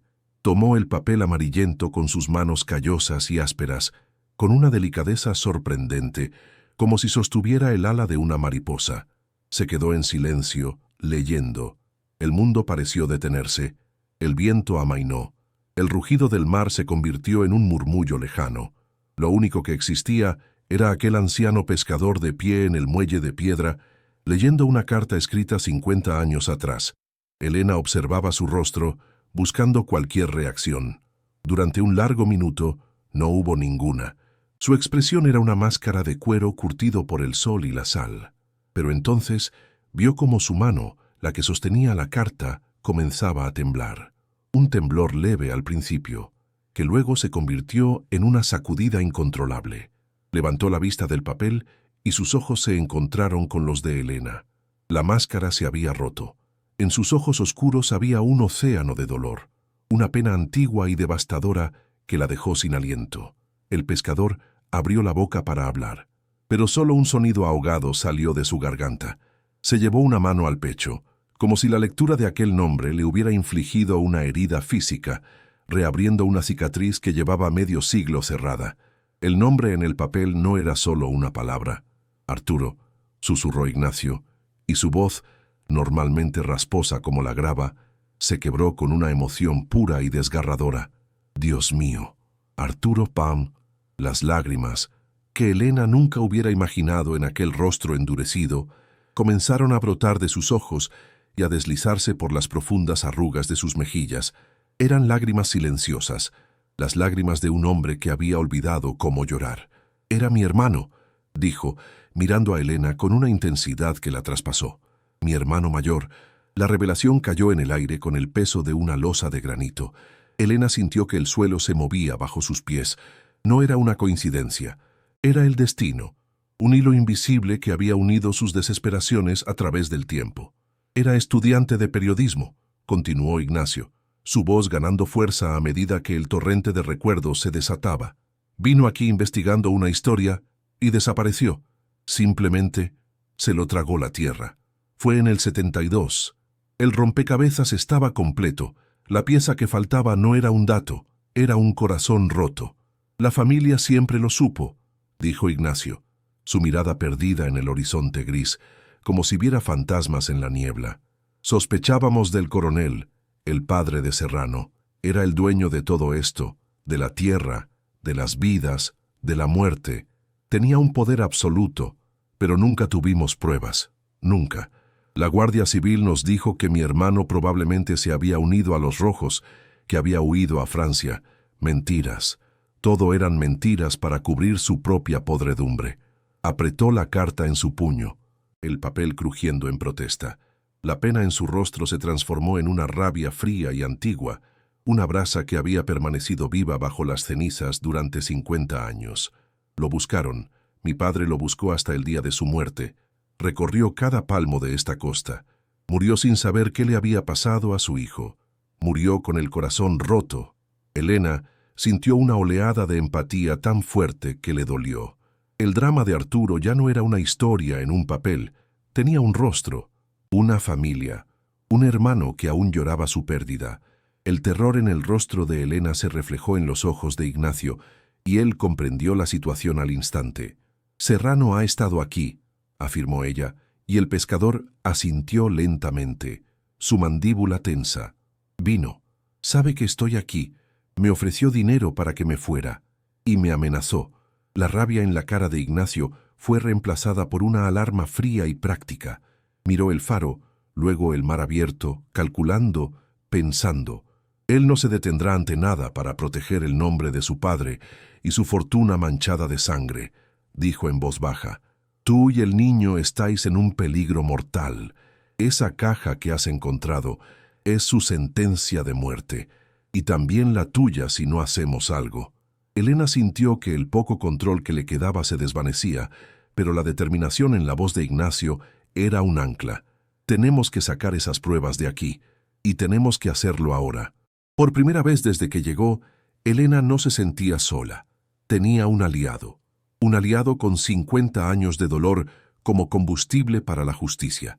Escúchame con atención, dijo Ignacio, su voz ahora un susurro urgente y conspirador. No podemos ir a la policía local. Están todos en el bolsillo de Serrano. Cada comisario, cada guardia, le debe lealtad a él o al recuerdo de su padre. Sería como entregarle las pruebas en mano. Sacó un pequeño y gastado teléfono móvil de su bolsillo. No tengo cobertura aquí, pero en mi barco tengo una radio de largo alcance. Contactaré directamente con la Guardia Civil en Madrid, con la Unidad de Delitos Históricos y con un fiscal que conozco, un hombre bueno que trabaja en casos de la ley de memoria histórica. El plan era audaz, peligroso. Voy a irme ahora. Parecerá una entrega normal. Tú quédate aquí y no hagas nada que llame la atención. Cierra todo con llave. No abras la puerta a nadie. Esta noche, cuando veas mi luz parpadear 3 veces desde el mar, será la señal. Significa que la ayuda está en camino. ¿Entendido? 3 parpadeos. Elena asintió, con el corazón en un puño. La esperanza era una llama frágil y temblorosa en medio de una tormenta inminente. Ignacio subió a su barca, le lanzó una última mirada de advertencia y arrancó el motor. Elena lo vio alejarse, la pequeña embarcación golpeando las olas, hasta que se convirtió en un punto en la inmensidad gris. Se quedó sola de nuevo, pero ahora el silencio estaba cargado de un propósito diferente. Volvió corriendo al faro, el corazón latiéndole con una mezcla de pánico y determinación. Subió hasta la pequeña habitación donde estaba la radio de onda corta que le habían dejado. Si el plan de Ignacio fallaba, era su única otra opción. Giró el dial, la encendió. El familiar zumbido de la estática debería haber llenado la habitación, pero no hubo nada. Silencio absoluto. La luz de encendido no se iluminó. Probó de nuevo. Nada. Sintió un sudor frío recorrerle la espalda. Corrió al sótano, al generador, pensando que podría ser un problema de energía, pero entonces lo vio. Los cables que conectaban la antena exterior con el equipo de radio habían sido cortados. Un corte limpio, deliberado y profesional. Serrano ya había actuado. Había cortado su último vínculo con el mundo. El cielo, que había estado gris y plomizo, comenzó a oscurecerse con una rapidez antinatural. Nubes negras y densas se arremolinaban sobre el faro, trayendo consigo un viento que aullaba con una furia creciente. Una tormenta, una de esas tormentas atlánticas repentinas y violentas, se estaba gestando. O quizás no era tan repentina. Quizás Serrano la había estado esperando, el camuflaje perfecto para sus acciones. Elena se sintió atrapada, la red cerrándose a su alrededor. Sin radio, sin forma de comunicarse, la señal de Ignacio era su única esperanza. Pero la noche aún estaba a horas de distancia, horas en las que estaría completamente sola y vulnerable, a merced de lo que fuera que Serrano hubiera planeado. La atmósfera se volvió opresiva, el aire cargado de electricidad. El mar, antes un rugido constante, se convirtió en un estruendo ensordecedor. Olas monstruosas que se estrellaban contra las rocas con la fuerza de explosiones. El faro entero temblaba con cada impacto, como si la naturaleza misma quisiera derribarlo. Elena subió corriendo las escaleras y agarró a Lucas, que la miraba con ojos grandes y asustados. «Vamos a jugar a un juego, mi amor, un escondite especial», le dijo, su voz temblando a pesar de sus esfuerzos por sonar tranquila. Lo llevó al sótano, al compartimento secreto detrás de la pared de piedra. Sacó la caja de metal. Quiero que te quedes aquí con esta caja. Es el tesoro más importante del mundo. Tienes que protegerlo, pase lo que pase. No hagas ni un ruido hasta que yo vuelva a buscarte. ¿Me lo prometes? Lucas asintió, su pequeño rostro pálido pero serio. La valentía en sus ojos le partió el alma a Elena. Le dio un beso en la frente, un beso que sabía a despedida. Te quiero más que a nada en el mundo.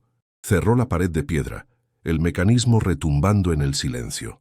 El sonido del clic de la cerradura fue el más solitario que había escuchado en su vida. Había encerrado a su hijo en una tumba para salvarlo, y ahora tenía que enfrentarse a los monstruos que venían a por ellos. Fue entonces cuando escuchó el otro motor. No era la barca de Ignacio, era un ronroneo potente y agresivo, un motor que luchaba contra la tormenta con una fuerza bruta. Elena subió a una de las ventanas superiores y miró hacia el mar embravecido. A través de la lluvia torrencial, vio las luces de una lancha rápida acercándose al muelle. Dos figuras oscuras, vestidas con impermeables negros, saltaron a la piedra. Se movían con una eficiencia rápida y letal, sin dudar a pesar del viento y las olas que barrían el embarcadero. Uno de ellos llevaba una bolsa pesada. No había duda. No venían a hablar. Eran los matones de Serrano. La tragedia que él había prometido estaba a punto de ocurrir. El corazón de Elena se detuvo por un segundo y luego comenzó a latir con una furia desesperada. El instinto de lucha, el de la madre loba protegiendo a su cría, se apoderó de ella, barriendo el miedo. No iba a morir, no iba a dejar que tocaran a su hijo. Este faro era su jaula, pero también era su fortaleza, y ella conocía cada una de sus debilidades. Los golpes en la puerta no fueron una petición, fueron un asalto. Un sonido de metal pesado golpeando la madera, intentando derribarla. Elena no respondió. Se quedó en silencio en la oscuridad de la planta baja, su mente corriendo a una velocidad vertiginosa. No tenía armas, no tenía a dónde huir. Solo tenía el faro, la vieja torre decrépita, con su estructura podrida y sus trampas ocultas. Con un estruendo de madera astillada, la cerradura cedió y la puerta se abrió de golpe, dejando entrar una ráfaga de viento y lluvia. Las dos figuras entraron, goteando agua sobre el suelo de piedra. Eran grandes, imponentes, sus rostros ocultos por las capuchas. «Sabemos que estás aquí, zorra», gritó uno de ellos, su voz un gruñido ahogado por el ruido de la tormenta. «Danos la caja y quizás te dejemos vivir». Era una mentira, y ambos lo sabían. Elena retrocedió en silencio hacia la escalera de caracol, el corazón martilleándole contra las costillas. El juego había comenzado. Tenía que separarlos. Tenía que usar la altura a su favor. Corrió escaleras arriba, haciendo el mayor ruido posible con sus pies sobre los peldaños metálicos. «¡Está subiendo!», gritó uno de los matones. El sonido de sus pesadas botas persiguiéndola por la escalera de caracol fue un eco atronador en la torre. Elena siguió subiendo, su aliento ardiendo en sus pulmones. Conocía esa escalera como la palma de su mano. Recordaba cada peldaño suelto, cada barandilla oxidada, y recordaba la viga, una vieja viga de soporte de madera a la altura del segundo piso que estaba casi completamente podrida en su base, donde se unía a la pared. La había visto durante sus limpiezas, una debilidad estructural que la había aterrorizado. Ahora era su única arma. Llegó al segundo piso y se detuvo, esperando en la oscuridad, conteniendo la respiración. Escuchó al primer matón subir, su respiración agitada, su silueta recortada contra la luz gris de una ventana. Pasó justo debajo de la viga. Era ahora o nunca. Con toda la fuerza que pudo reunir, Elena empujó el extremo de la viga podrida. La madera crujió, se astilló y cedió con un gemido agónico. La pesada viga de roble cayó con una velocidad brutal. El hombre que subía no tuvo tiempo de reaccionar. Levantó la vista justo a tiempo para que la viga le golpeara en el pecho y el hombro con una fuerza devastadora. El sonido fue un crack, sordo y húmedo, seguido de un grito ahogado. El matón fue arrancado de la escalera, su cuerpo cayendo hacia atrás, golpeando la barandilla de metal con un estruendo metálico antes de estrellarse contra el suelo de piedra de la planta baja con un ruido sordo y definitivo. Un silencio antinatural siguió al impacto, roto solo por la tormenta que rugía afuera. Elena se quedó paralizada, temblando, con el sabor a bilis en la boca. Había hecho daño a alguien. Quizás lo había matado. Pero el sonido de los pasos apresurados del segundo matón que seguía subiendo la escalera la sacó de su estupor. No había tiempo para el remordimiento. Uno menos, quedaba otro. Y él ahora sabía que ella no era una presa fácil. «¡Maldita sea! ¡Te voy a matar!», rugió el segundo matón desde abajo, su voz cargada de rabia y sorpresa. Elena no esperó. Siguió subiendo, tan rápido como sus piernas le permitían, hacia el último refugio, el lugar más alto y peligroso, la sala de la linterna. Subió la última escalera de mano, sus manos resbalando sobre el metal húmedo.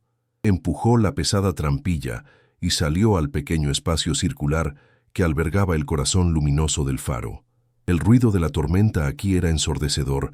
El viento y la lluvia azotaban el cristal grueso de la linterna con una furia apocalíptica. Afuera, el mundo era un caos de agua y oscuridad. El mar se alzaba en olas monstruosas que parecían querer engullir la torre. Era el fin del mundo, y ella estaba en el centro. Escuchó al matón subir por la escalera de mano. La trampilla se abrió de golpe y él apareció, su rostro finalmente visible. Era una cara brutal, con una cicatriz que le cruzaba una ceja, y sus ojos ardían de furia. En su mano sostenía un cuchillo de hoja ancha. El espacio era minúsculo, apenas había lugar para moverse. La gigantesca lente de Fresnel ocupaba el centro de la habitación, girando lentamente con un suave zumbido, su mecanismo milagrosamente intacto. El matón se abalanzó sobre ella. Elena retrocedió, su espalda golpeando el cristal frío de la linterna. El hombre sonrió, una sonrisa cruel y depredadora. «No tienes a dónde ir», gruñó, acercándose, el cuchillo brillando débilmente a la luz de la tormenta. Elena miró a su alrededor, desesperada. No había nada que pudiera usar como arma, solo la maquinaria, el cristal, la luz. Una idea loca, desesperada, se formó en su mente. El haz de luz del faro era increíblemente potente, diseñado para cortar kilómetros de niebla y oscuridad. Era una luz que podía cegar. Era su última oportunidad. Mientras el matón se preparaba para lanzarse, ella se agachó y se metió bajo el brazo del mecanismo giratorio de la lente, poniéndose justo en el camino del haz de luz principal que estaba a punto de pasar. El hombre dudó por una fracción de segundo, confundido por su movimiento. Fue tiempo suficiente. El potente haz de luz blanca, concentrado por la lente de Fresnel en un rayo de millones de candelas, barrió la pequeña habitación. Cuando la luz le dio de lleno en la cara, el efecto fue devastador. El matón gritó, un chillido agudo de dolor y sorpresa, llevándose las manos a los ojos. Quedó completamente ciego, desorientado, tropezando en la oscuridad repentina que su cerebro percibía. «Mis ojos, no veo nada», gritó, agitando el cuchillo salvajemente en el aire. Se tambaleó hacia atrás, lejos de la fuente de dolor, lejos de la luz, pero retrocedió en la dirección equivocada.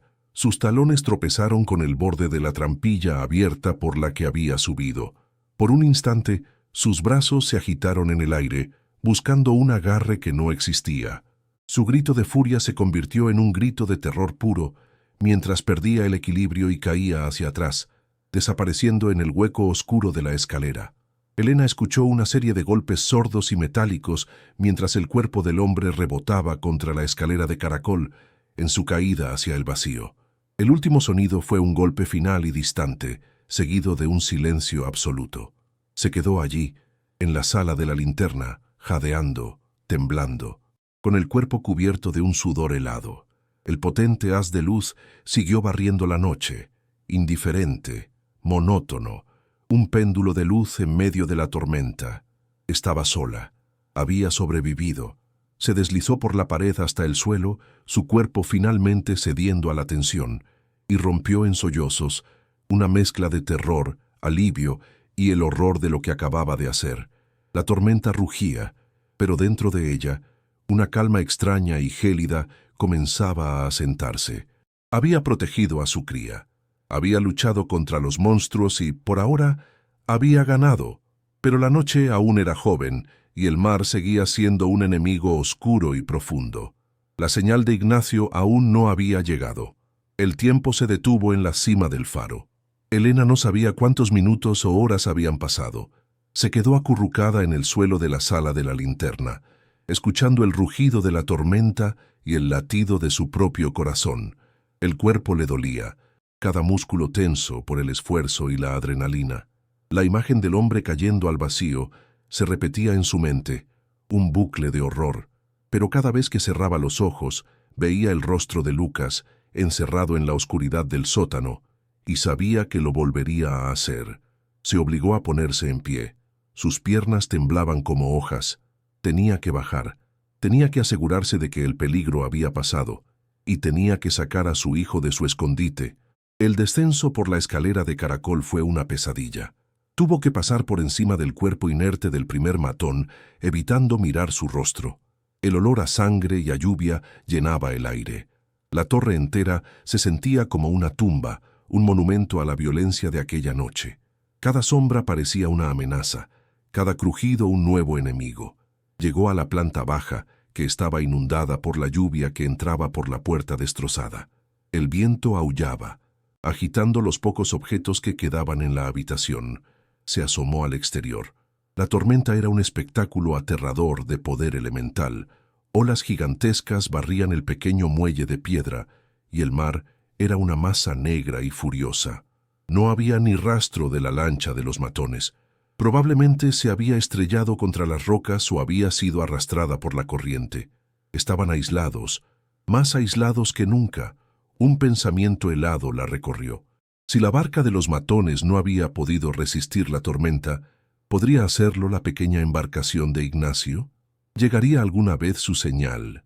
¿O estaba completamente sola, atrapada con su hijo en aquella torre profanada, con dos cuerpos como única compañía, hasta que Serrano decidiera enviar al siguiente equipo de limpieza?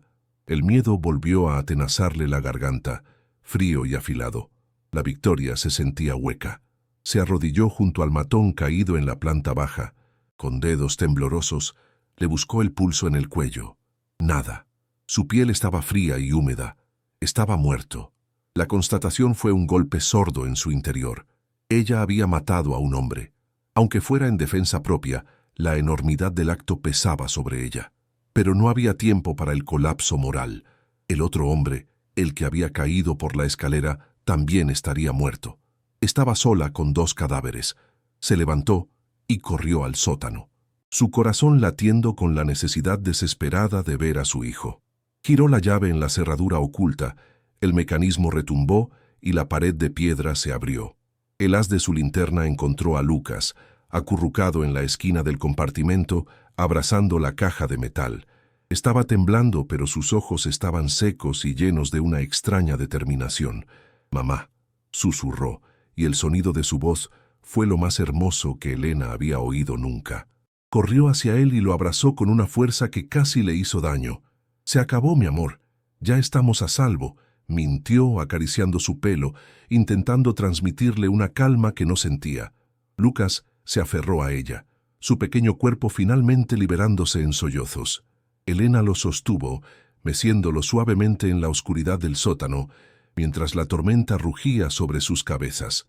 El olor a polvo y a papel viejo del compartimento secreto se mezclaba con el olor a tierra húmeda.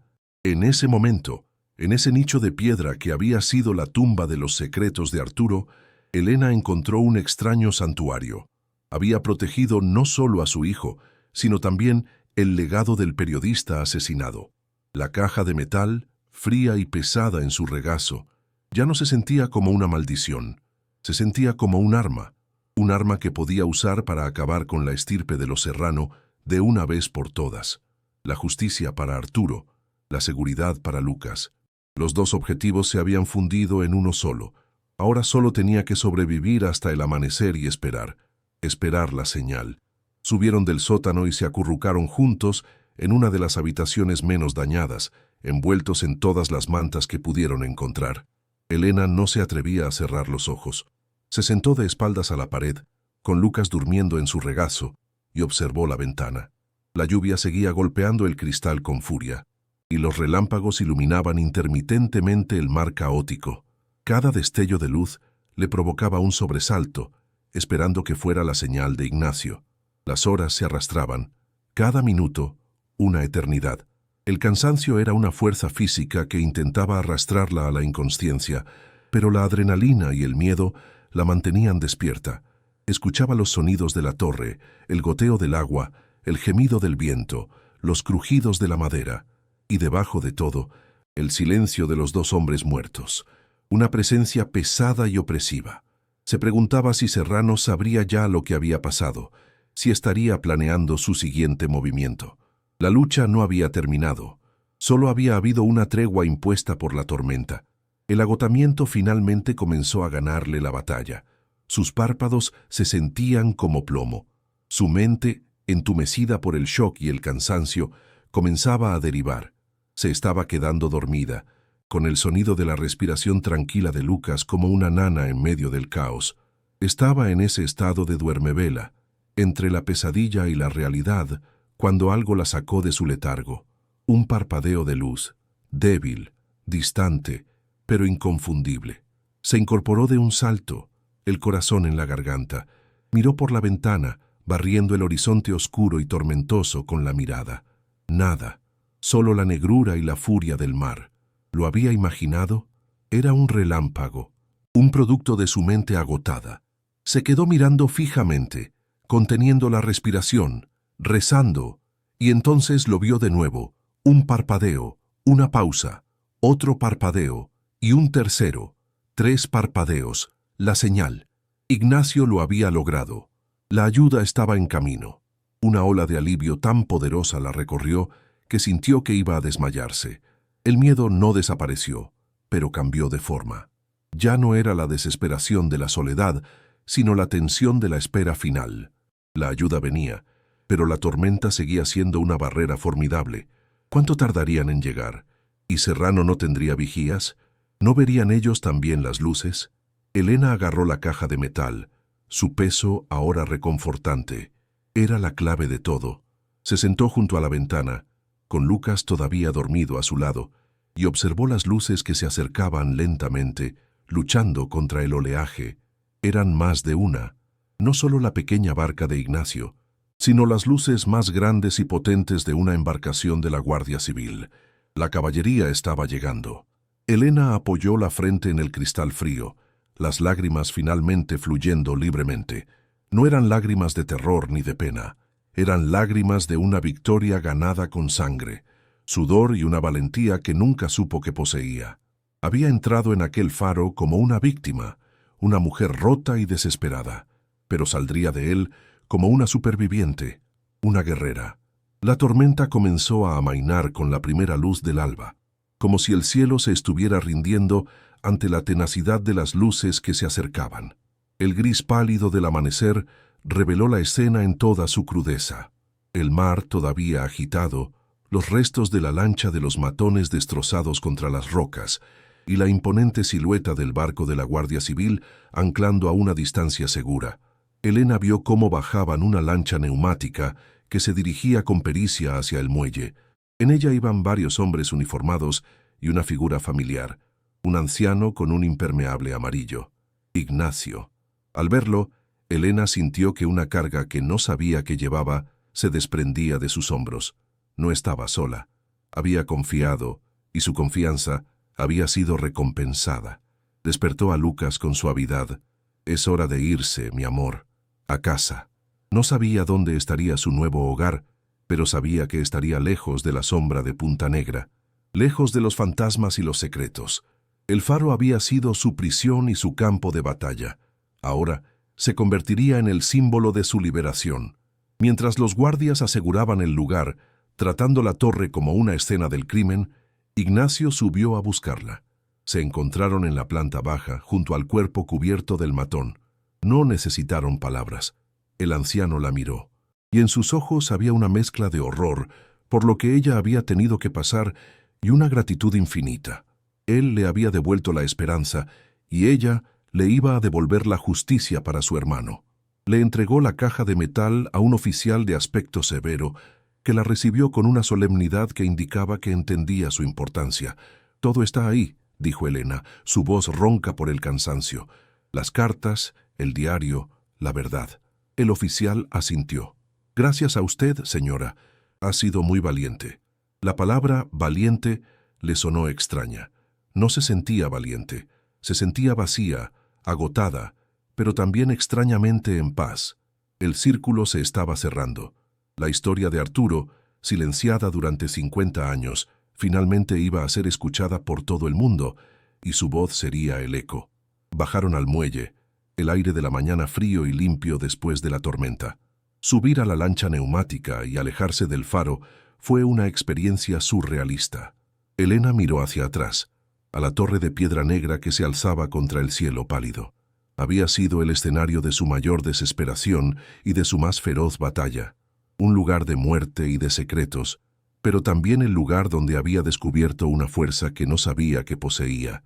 Vio el potente haz de luz dar una última vuelta antes de que el sol naciente lo apagara. Un último adiós silencioso. Abrazó a Lucas, que miraba el faro con una mezcla de miedo y fascinación.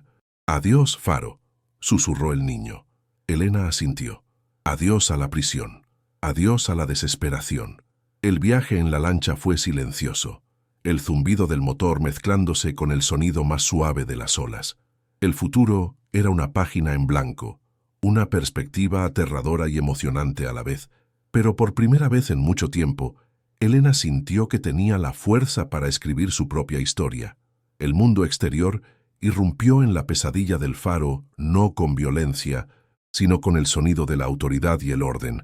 La lancha de la Guardia Civil atracó con una eficiencia tranquila, y los hombres uniformados, dirigidos por el fiscal de la memoria histórica, que Ignacio había contactado, un hombre de rostro serio y ojos penetrantes, tomaron el control de la escena con una calma profesional que contrastaba brutalmente con el caos de la noche anterior.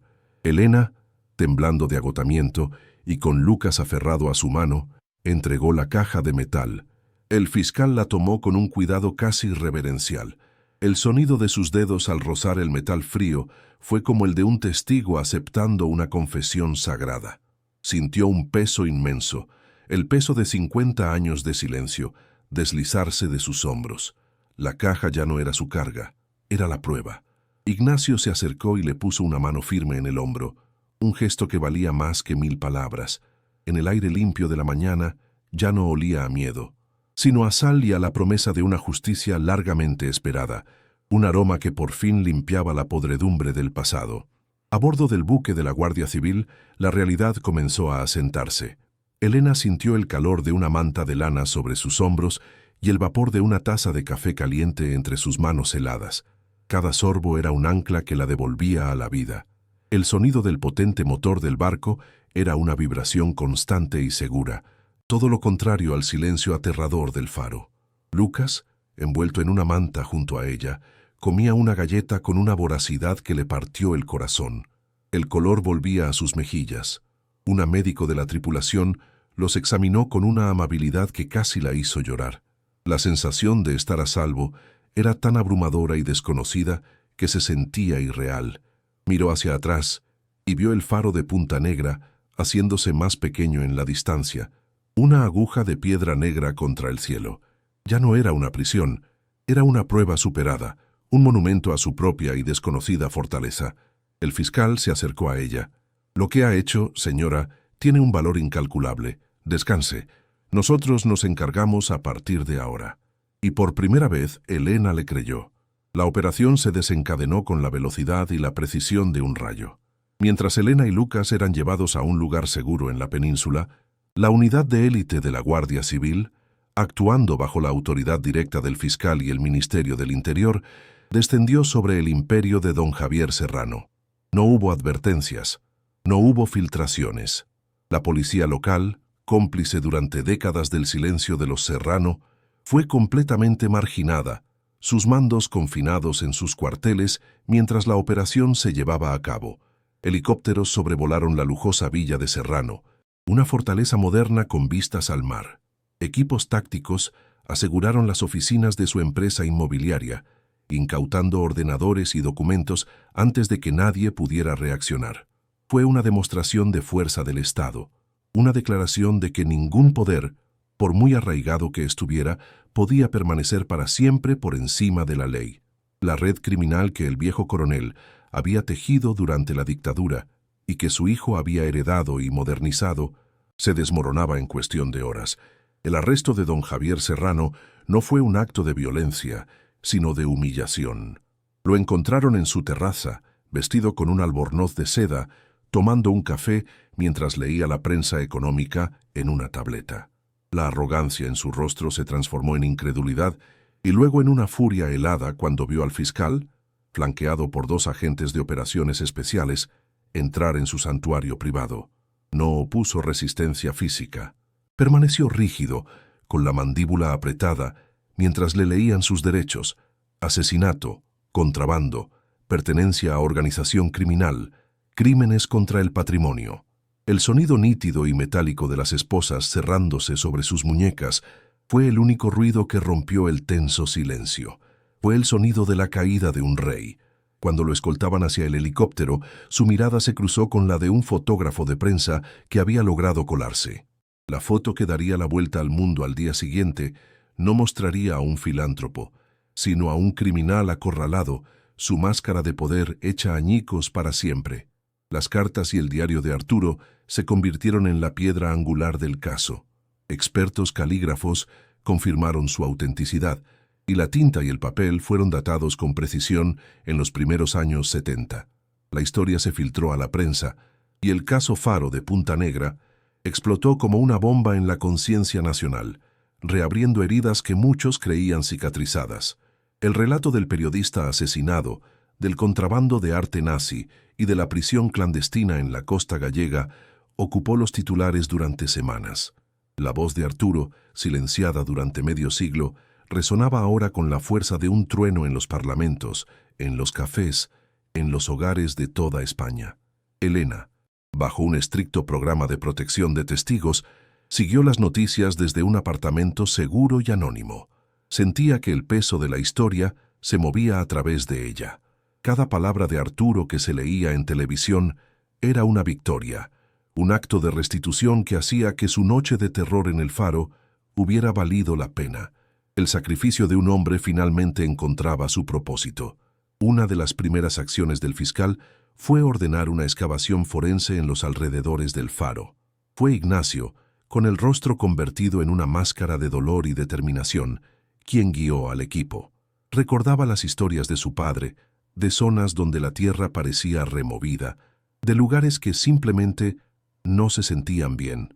Durante 2 días, el único sonido fue el de las palas contra la tierra húmeda y el viento marino. Al tercer día, una de las palas golpeó algo que no era piedra. El trabajo se volvió manual, delicado. Y entonces, bajo una capa de tierra y rocas, aparecieron los restos de un esqueleto humano. Junto a ellos, una pluma estilográfica oxidada y los restos de unas gafas. Ignacio se arrodilló, su cuerpo sacudido por un sollozo que había estado contenido durante 50 años. Tocó la tierra con la punta de los dedos, como si acariciara el rostro de su hermano perdido. El largo viaje de Arturo había terminado. Por fin, volvía a casa. El silencio que siguió fue de un respeto profundo, el homenaje de los vivos a un muerto cuya verdad acababa de ganar la guerra. El juicio fue un evento histórico. La sala del tribunal estaba abarrotada. Uno a uno, los cómplices de Serrano, ancianos que habían sido jóvenes oficiales bajo el mando del coronel, fueron cayendo, sus pactos de silencio rotos por el peso abrumador de las pruebas. El diario del coronel era irrefutable. Detallaba con una frialdad burocrática una red de corrupción y muerte que helaba la sangre. Don Javier Serrano, demacrado y despojado de su arrogancia, fue condenado a cadena perpetua. La sentencia fue una catarsis nacional.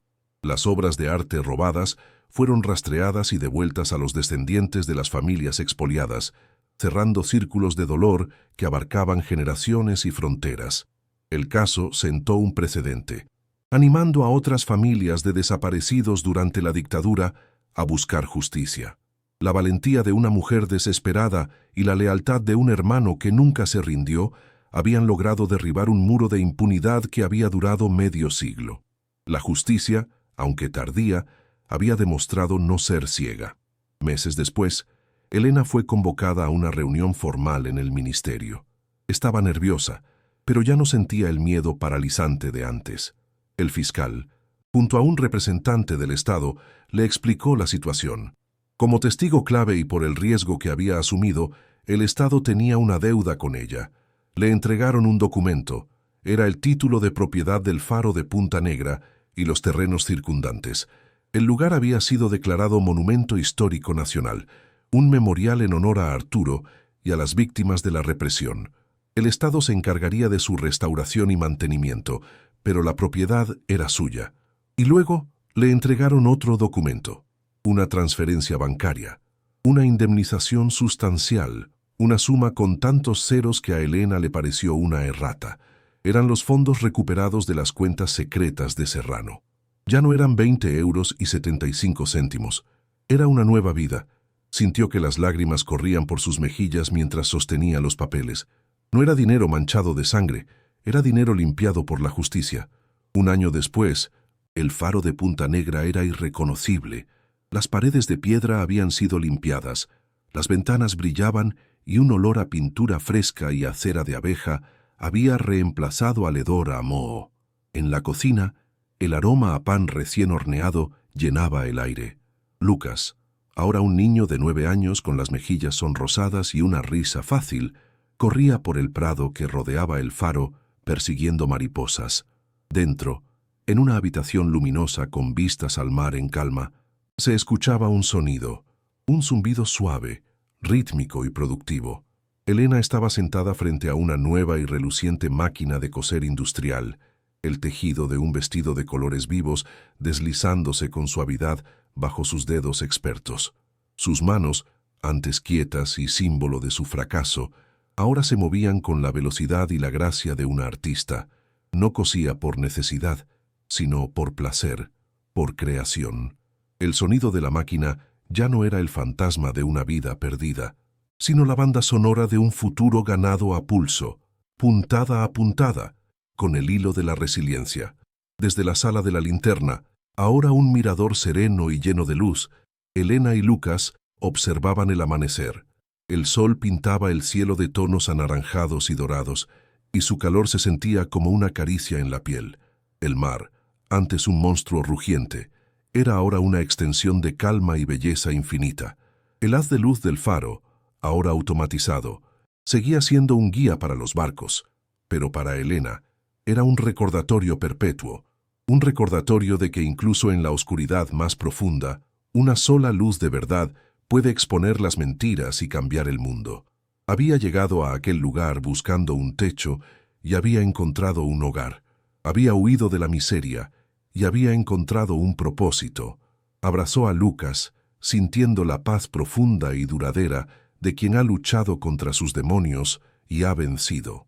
Su historia es un testamento de que la voluntad humana puede ser más fuerte que cualquier tiranía.